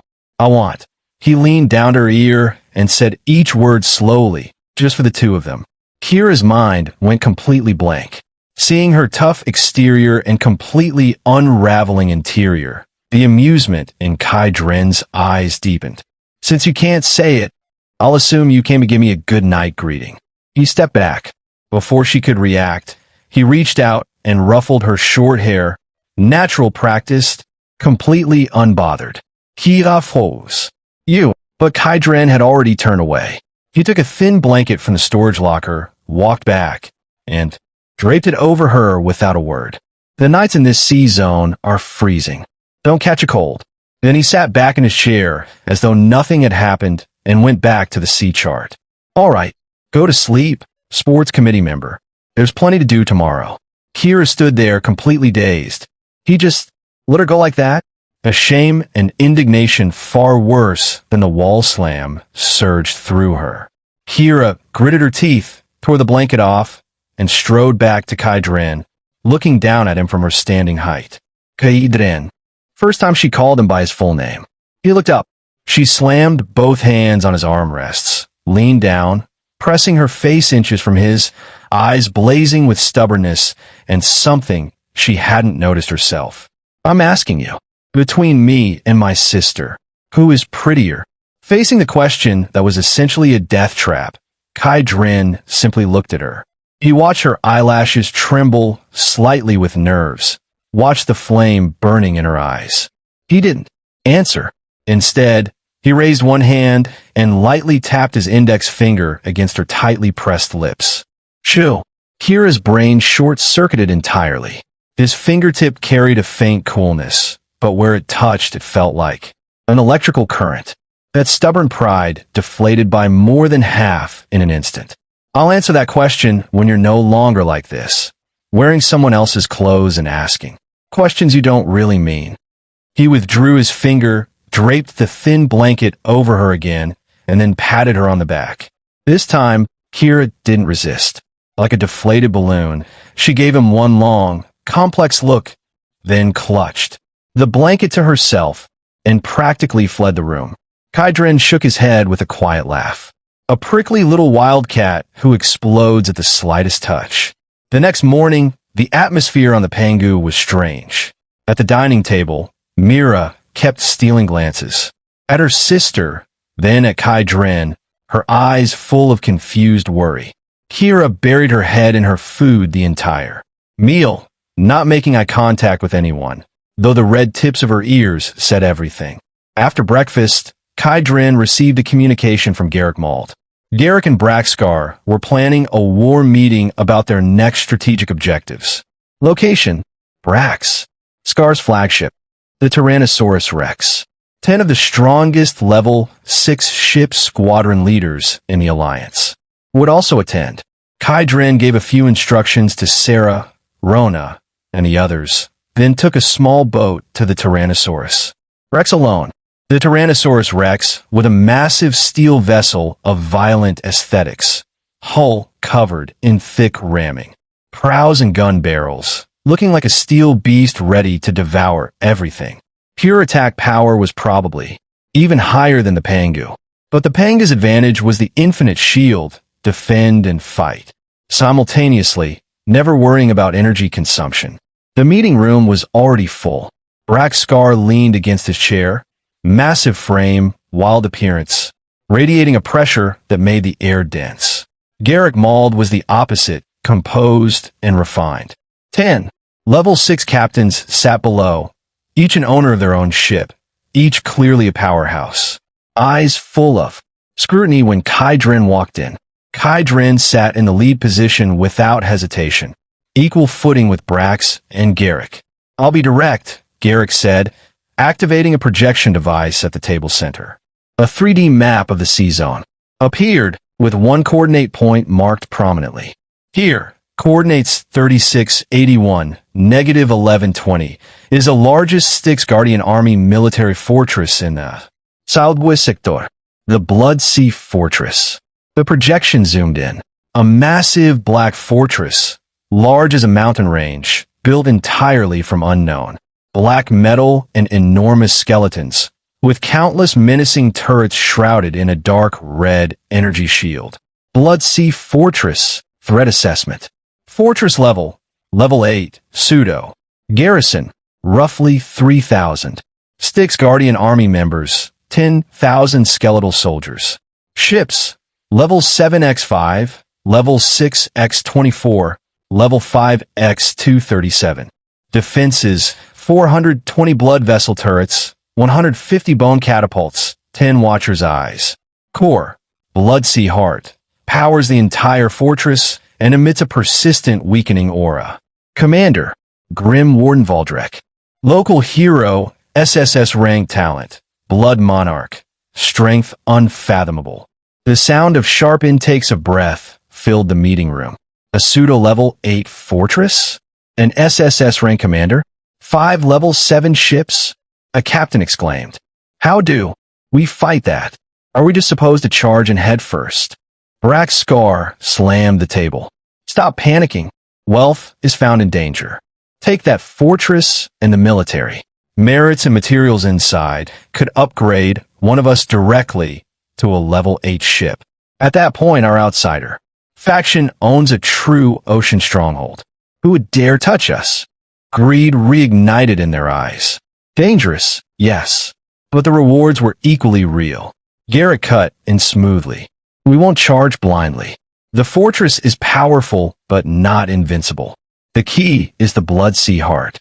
Destroy it, and the entire fortress loses power. Shields and turrets go dark. That's our opening. Easier said than done, said a cold captain with the call sign Scorpion. How do we get past the level 8? Shield and 10,000 defenders to reach it. Garrick smiled, and his gaze turned toward Kai Dren, who had been sitting in silence. That will depend on whether our new Panga leader is willing to help. Every eye in the room turned to Kai Dren. Kai Dren's fingers tapped lightly on the tabletop, expression unchanged. Leader Garrick, you want my Panga to act as the target? Garrick smiled warmly. Captain, you're overstating it. This isn't being a target. It's being the only viable. Tactical core. He turned to the room. You've all seen the Panga's record. A level 7 ship withstood concentrated fire from 4 level 6 ships and 1 level 7 ship simultaneously, and its shields didn't move an inch. My plan is simple. The Panga leads at the front, drawing all fortress battery fire. In the ideal scenario, Captain Kai Dren sustains an absolute safety zone using his shields, giving the rest of us a protected output window. We concentrate our entire firepower on a single point of the fortress shield. Constant dripping wears away stone. Even a level 8 fortress shield will eventually tear.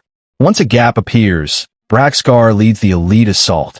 Fleet through to destroy the Blood Sea Heart. When the heart falls, the battle is decided. Dead silence in the room. The plan was bold to the point of madness. Its entire core rested on the Pangu, and on Kai Dren's willingness to be the shield for 800 ships. Garrick Braxcar said, this plan puts all the pressure on our brother Pangu. If his ship can't hold, we're all finished. I trust Captain Kai Dren's strength, Garrick said. He looked at Kai Dren. Am I right? As one of the leaders, you should rightfully shoulder this responsibility. An open scheme dressed up in righteousness. Refuse and his prestige as new leader collapses. Accept and he bears the greatest risk. Whether my ship can hold is my concern, Kai Dren said finally. His tone was flat. You've spent a long time on the plan and my responsibility. I like to know how the gains are distributed. If the rewards were worth the gamble, manageable. If not, no. Braxcar and Garrick exchanged a glance. Both saw the same thing in each other's eyes.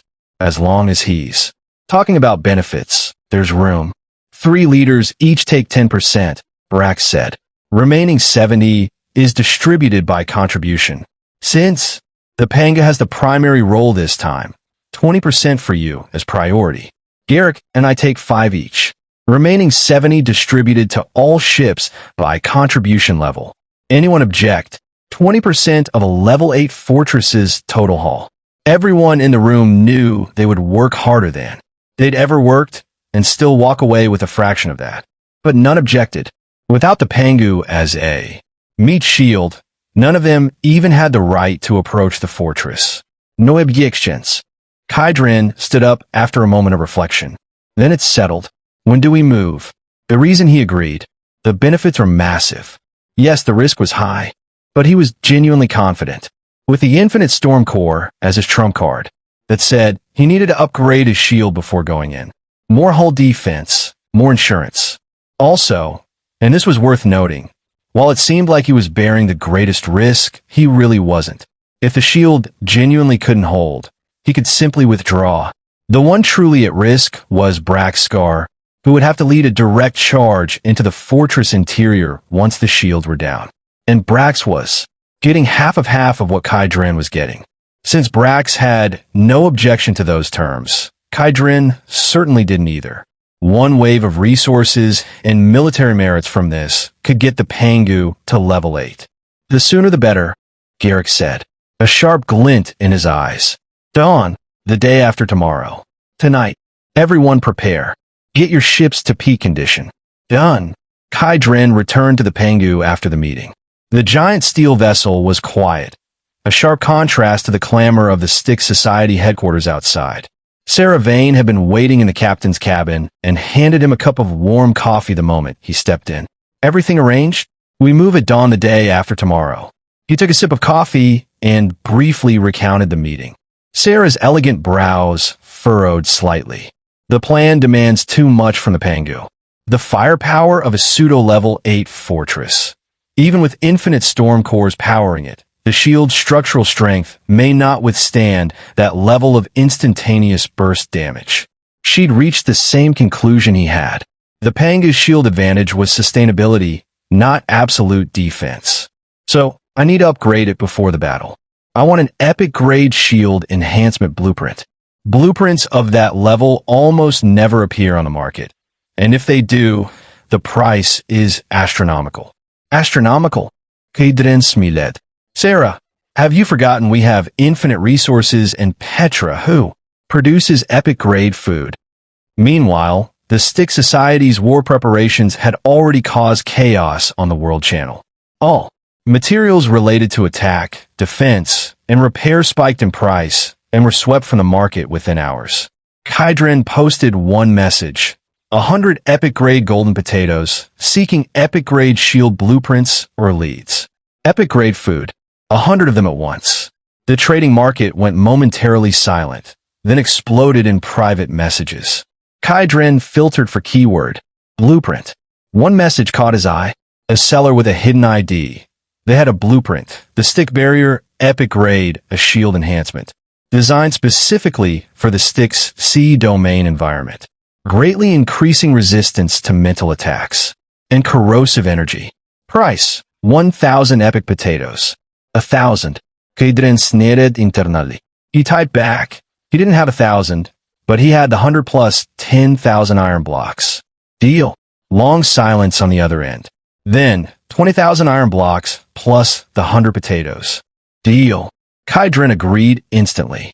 This much in resources was nothing to him, especially since he discovered a market exploit.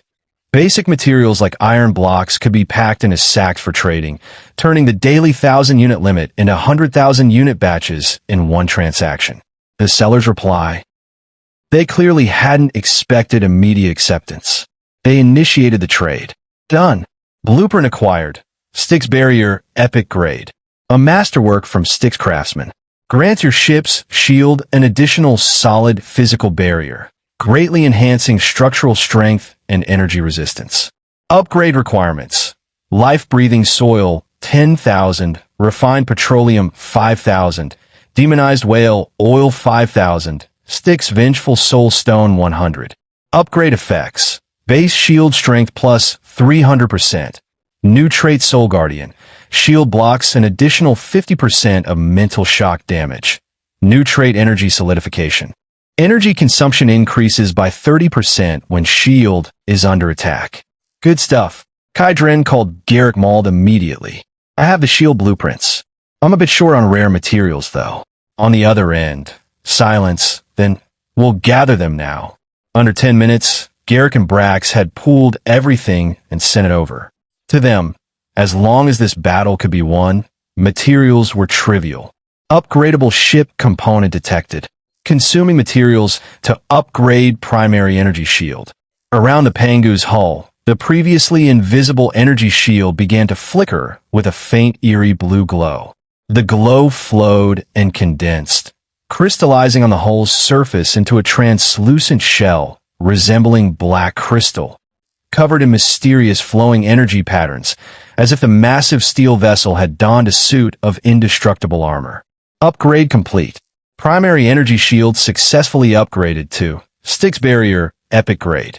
Everything was ready, only waiting for dawn. Time passed.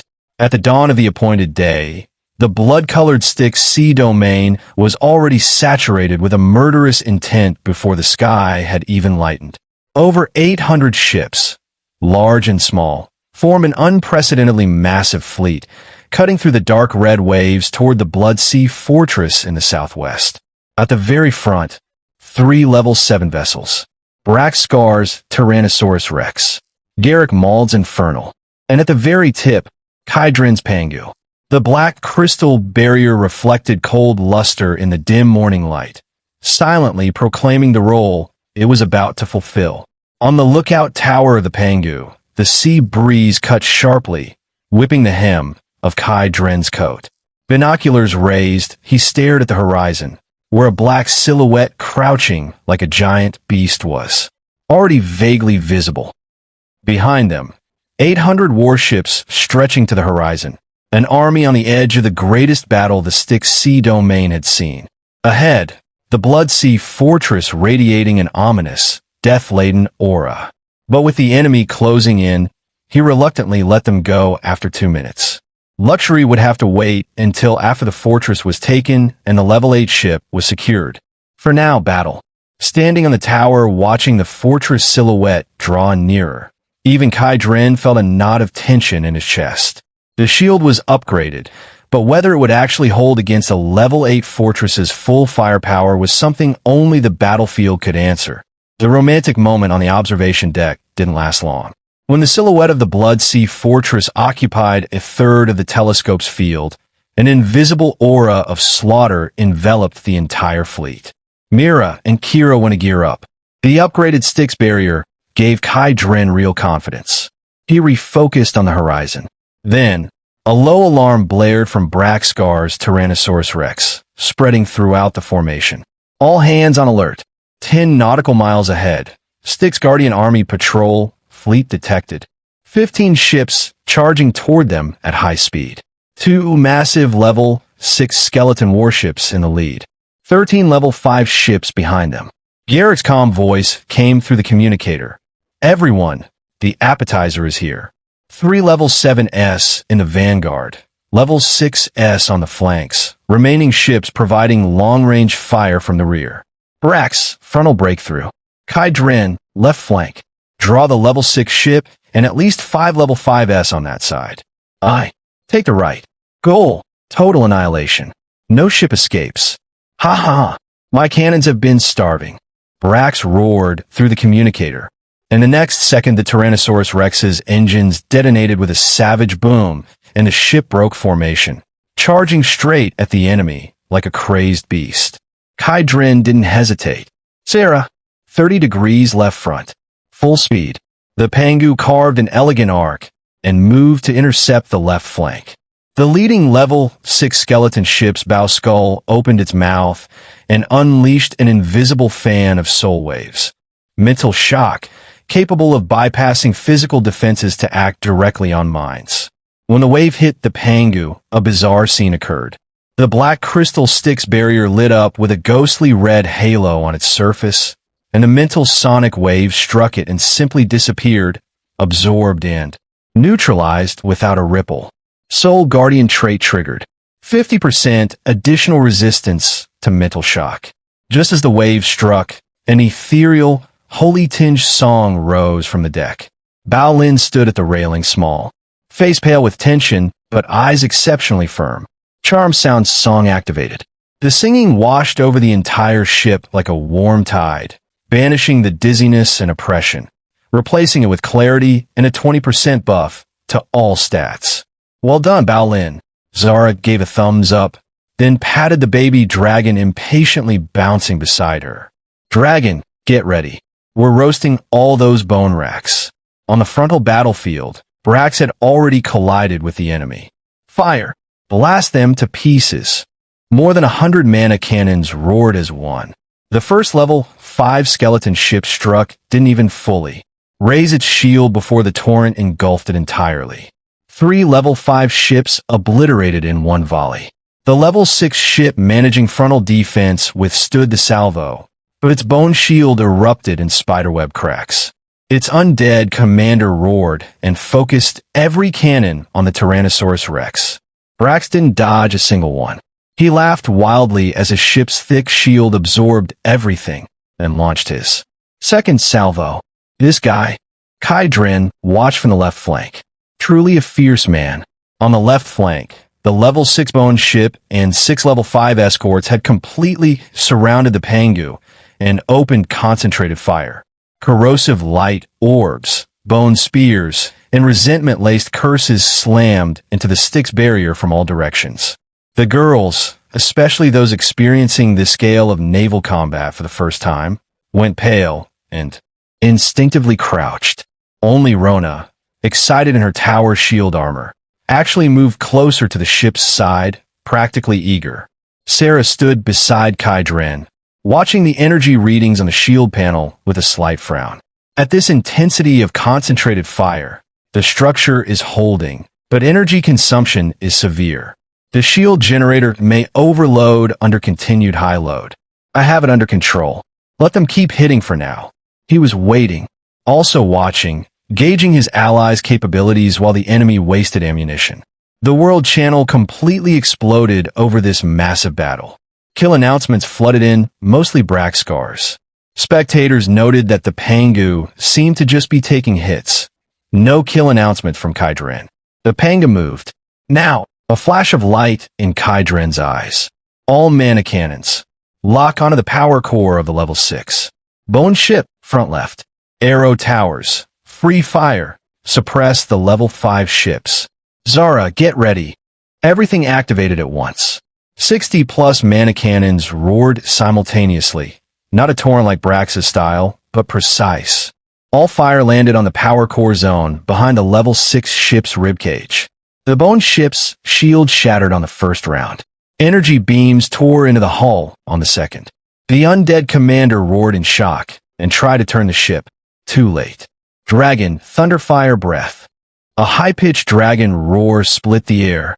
A terrifying dragon breath mixed with thunder and flames poured directly into the tier Kai Dren had opened.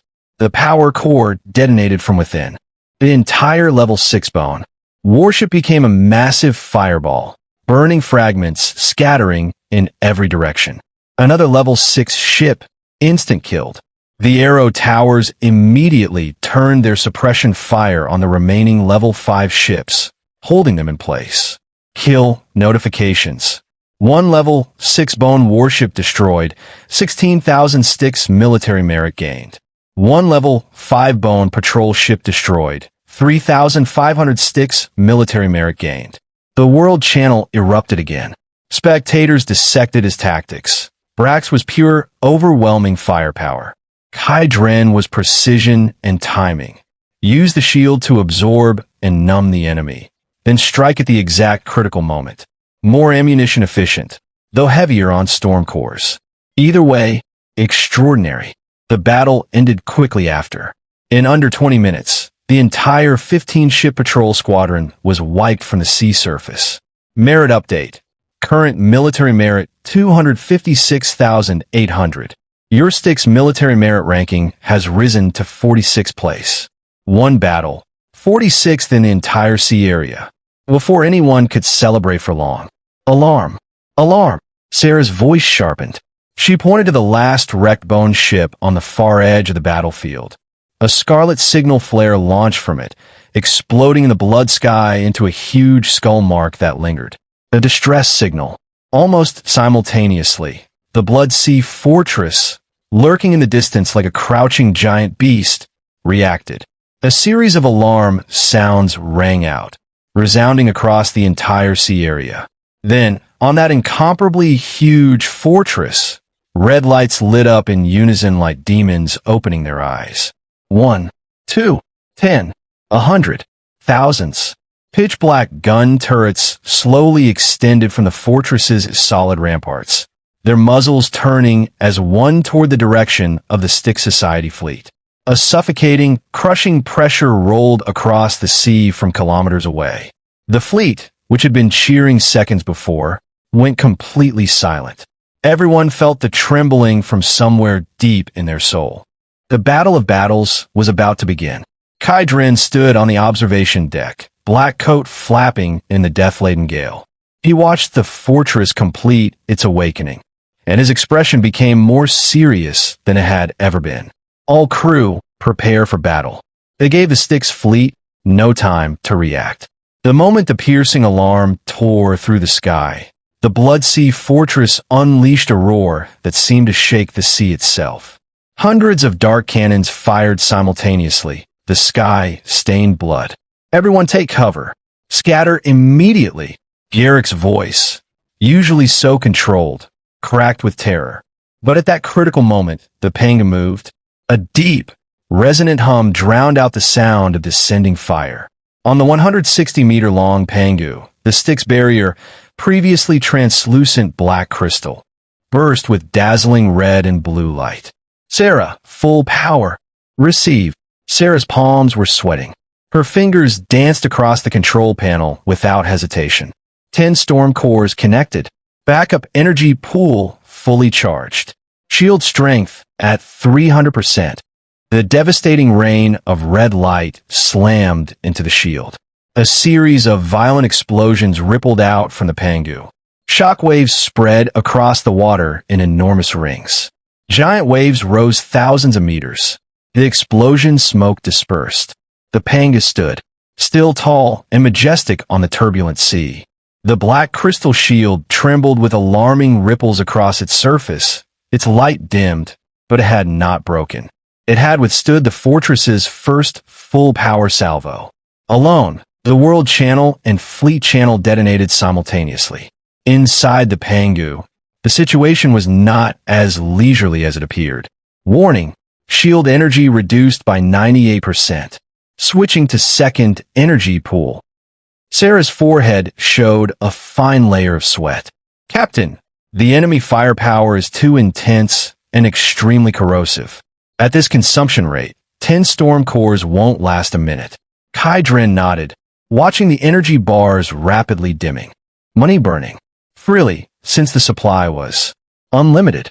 Garrick's urgent voice came through immediately. Brother Kai Dren, are you all right? You must hold on. If you can keep drawing their main fire, we can leader Garrick. Kai Dren interrupted. Calm. Not a trace of panic. Holding on is not a problem. But he paused, picked up a glass of warm water, took a sip. You see, my shield has a small quirk. It's sturdy, but it drinks storm cores. In that last wave, all 10 I had in inventory are gone. Silence on the other end. Garrick's heart was bleeding, but he also knew perfectly well that if the pangu withdrew now, 800 ships were sitting targets. Brother Kai Dren, the bigger picture matters. Use as needed. After this battle, the entire Stick Society will reimburse you. Reimburse. Kai Dren's lip curled into a meaningful smile. Istormi cores. I don't need those. I have a habit of carrying hundreds of cores for self-defense when I go to war. A sound of someone choking on water came through the communicator. Hundreds? Wholesale? The oppressive weight of wealthy and powerful slammed into both leaders through the radio. Then what do you want? Garrick asked through gritted teeth. Rare materials. Deep-sea black iron, demon soul cloth, I'm not picky. Deal. Kai Dren ended the call. He snapped his fingers at Sarah with a calm, satisfied expression. Someone else is paying the bill. Bring out the entire Stormcore warehouse and burn it. Yes. Looking at her captain's composed, even slightly merchant-like demeanor in the middle of a life-or-death battle, Sarah's tense nerves eased just a fraction. With Kai Dren drawing 80% of the fortress's firepower, Garrick finally seized his window and issued the signal for general offensive. All units attack. The stick's fleet, which had been restrained and building pressure, unleashed an astonishing counterattack. Scar's Tyrannosaurus Rex led the charge, slamming directly into the stick's guard fleet. Meanwhile, aboard the Pangu, artillery roaring outside, shields sparking. The scene on deck had an atmosphere that was, strangely, completely at odds with the war. Petra, who normally spent her time aboard the ship, gazing into the distance with serene, distracted eyes, was at this moment clinging to Kai Dren, legs draped across his hands, her expression one of deep, wounded grievance.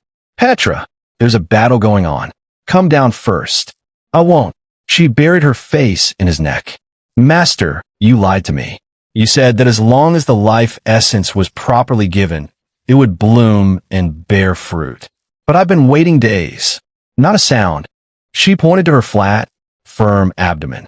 Is it because the owner hasn't been watering the flowers enough? Kai Dren felt cold sweat on his spine. He knew perfectly well that in Petra's mind, this was simply a botanical metaphor.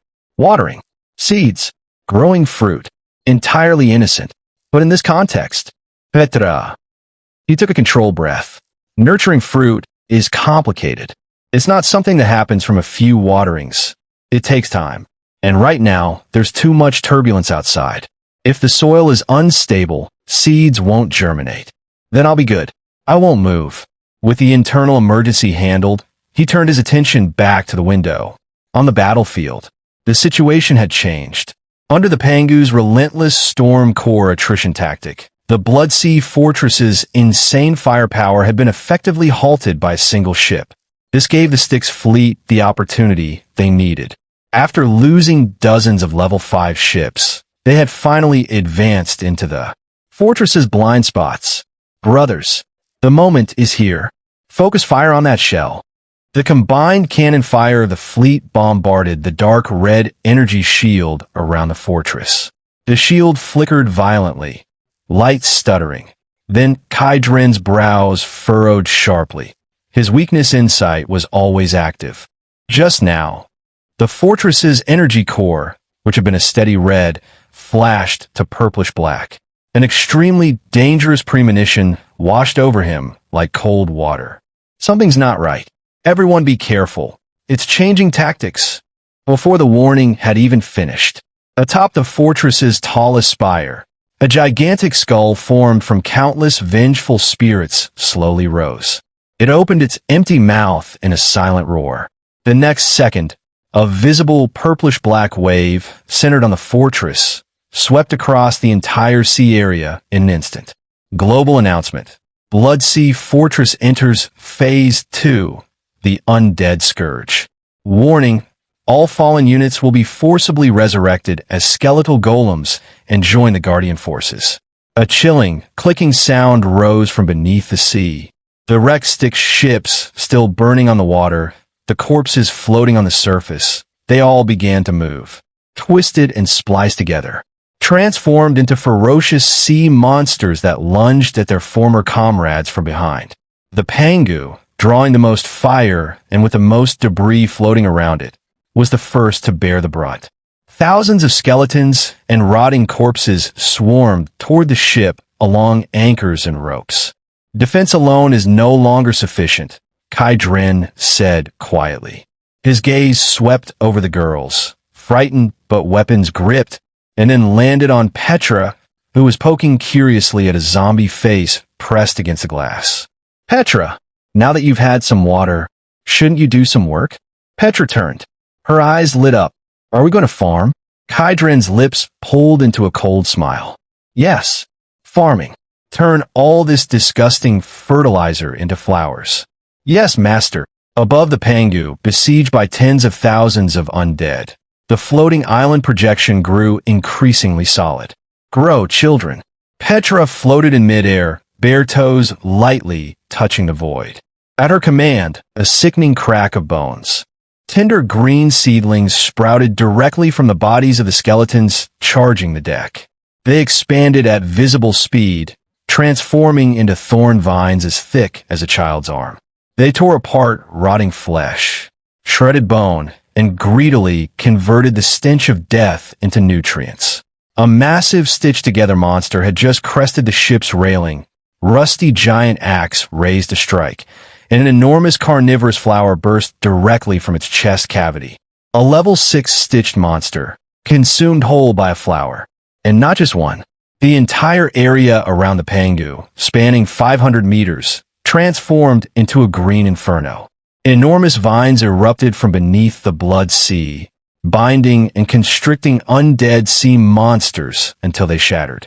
What had been a hopeless undead catastrophe had become Petra's private composting site.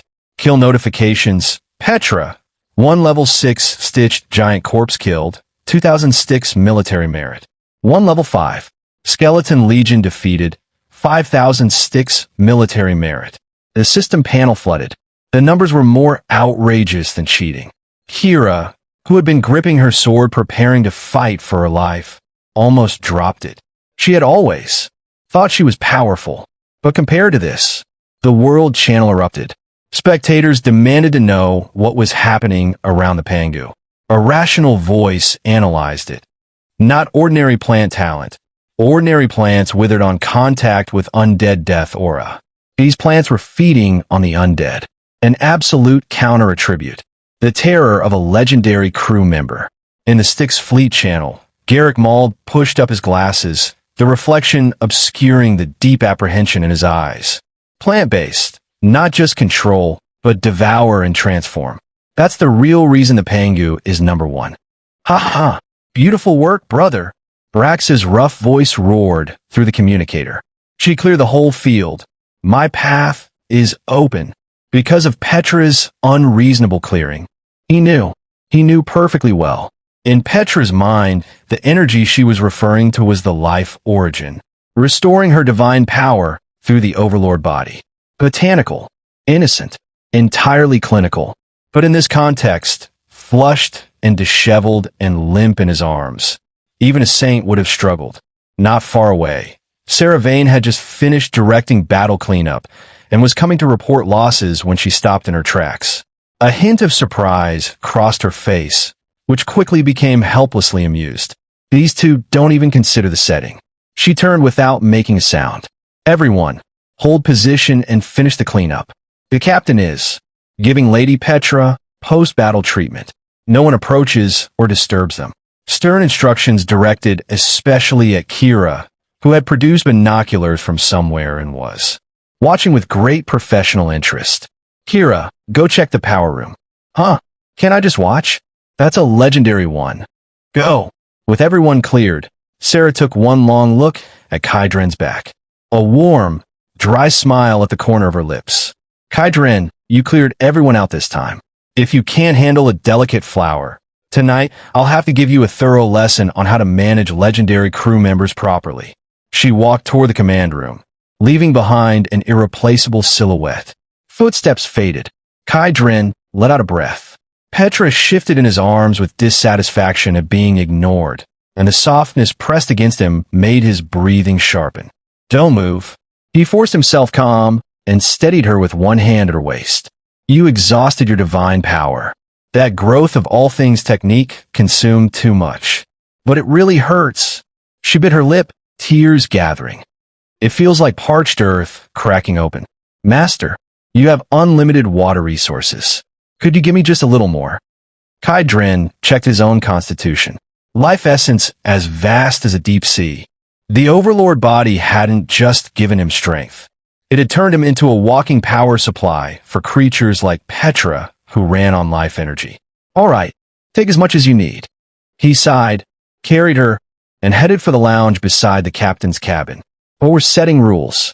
Energy transfer through hands only. You're not allowed to bite. Petra is the most obedient. She immediately stopped crying and started laughing, eyes sparkling with cunning and anticipation. As long as there was food, the method was entirely negotiable inside the Bloodsea Fortress. The shouts of battle were deafening. Although the Styx Society had breached the outer walls, resistance inside was tenacious. Narrow passages choked with undead guards in heavy armor. Every inch of progress cost blood. Damn it, How are these things so stubborn? Brack's scar shattered a skeleton captain's shield with one axe blow, his body already covered in black foul. Blood panting hard. Where's Garrick? Why hasn't he caught up? Ambushed. 2 level 7 undead captains. I'm pinned. Garrick's exasperated voice came through. Where's the Pangu? Hasn't that kid finished by now? Why isn't he coming in? The Pangu was quietly parked outside the fortress in the safe zone, cannons still providing fire support. But the ship itself had an extremely leisurely energy.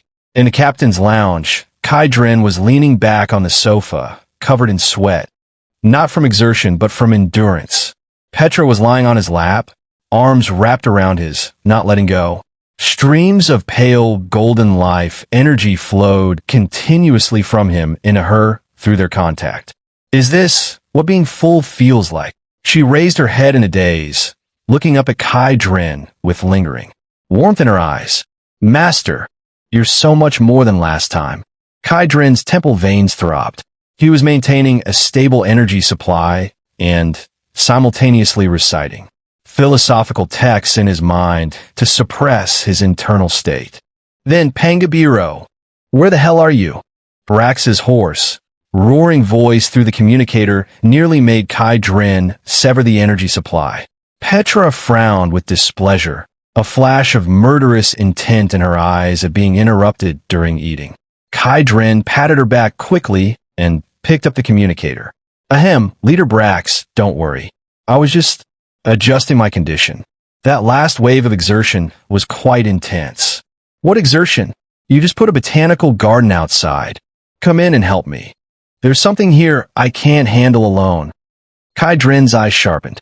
Something tough enough to challenge Brax's scar. SS rank berserk talent, top tier combat power. That could only be Petra. Are you full? After more than 10 minutes of concentrated energy replenishment, her condition had recovered. Significantly. About 70%. She licked her lips and reluctantly released his hand. She wanted more, but she could sense the fighting spirit radiating from her master. A good pet learns when to help. Since that person is in trouble, she stood up and straightened her slightly disheveled skirt. The arrogance and indifference of a legendary creature returned to her emerald eyes. Let me go take a look too. What kind of fertilizer could make that big man scream so pitifully? Kai Dren gave her a private thumbs up. He stood, straightened his collar, let the black coat settle behind him. Full speed. Target. Fortress core. Let's go collect the final spoils of victory. Deep within the Blood Sea Fortress, in front of the main control room, Braxkar's battle axe was dulled from chopping. The remains of level 5 and 6 undead elite guards lay scattered around him. He didn't dare relax for a second, because before him, the figure on the throne of bones had risen. A man clad in scarlet armor, wielding a long sword engulfed in black demonic fire. More precisely, a high-level undead possessing complete intelligence. The Styx Guardian Army's commander-in-chief of the Southwest War Zone, the bloodthirsty Grand Duke Valdrek. Warning, boss detected. Legendary bioreaction detected. Name, Bloodthirsty Grand Duke Valdrek. Projection. Level, 8 pseudo. Talent, Blood Monarch, SSS rank. Can manipulate blood, immune to 50% physical damage, possesses immortality. Brax looked at that talent, and his lip twitched. Immortality. Great. We're probably done. Valdrek looked down at the disheveled Brax with a graceful, yet cruel smile on his pale, handsome face. Human, your courage is commendable, but this is your end. He raised the demon sword. The surrounding sea of blood surged, responding to his will, transforming into countless ferocious blood dragons that lunged at Brax. Brax closed his eyes, braced himself. Boom! The heavy alloy ceiling above their heads was torn apart by terrifying force. A bolt of lightning, accompanied by enormous vines, fell like a meteorite and slammed into the blood dragons from above. The smoke cleared. A tall figure stood atop a giant vine, mantis blade in hand, a wild smile on his lips, looking down at the bewildered Valdrek. Sorry I'm late. Something came up at home. Had to comfort child. Behind him, Petra, fully recovered, hovering in the air with countless flowers blooming at her back. Zara, dragon maiden form, lightning and fire crackling around her, fighting spirit boiling. Now, Kai Dren pointed the sharp blade at Valdrek. Round 2. Begin.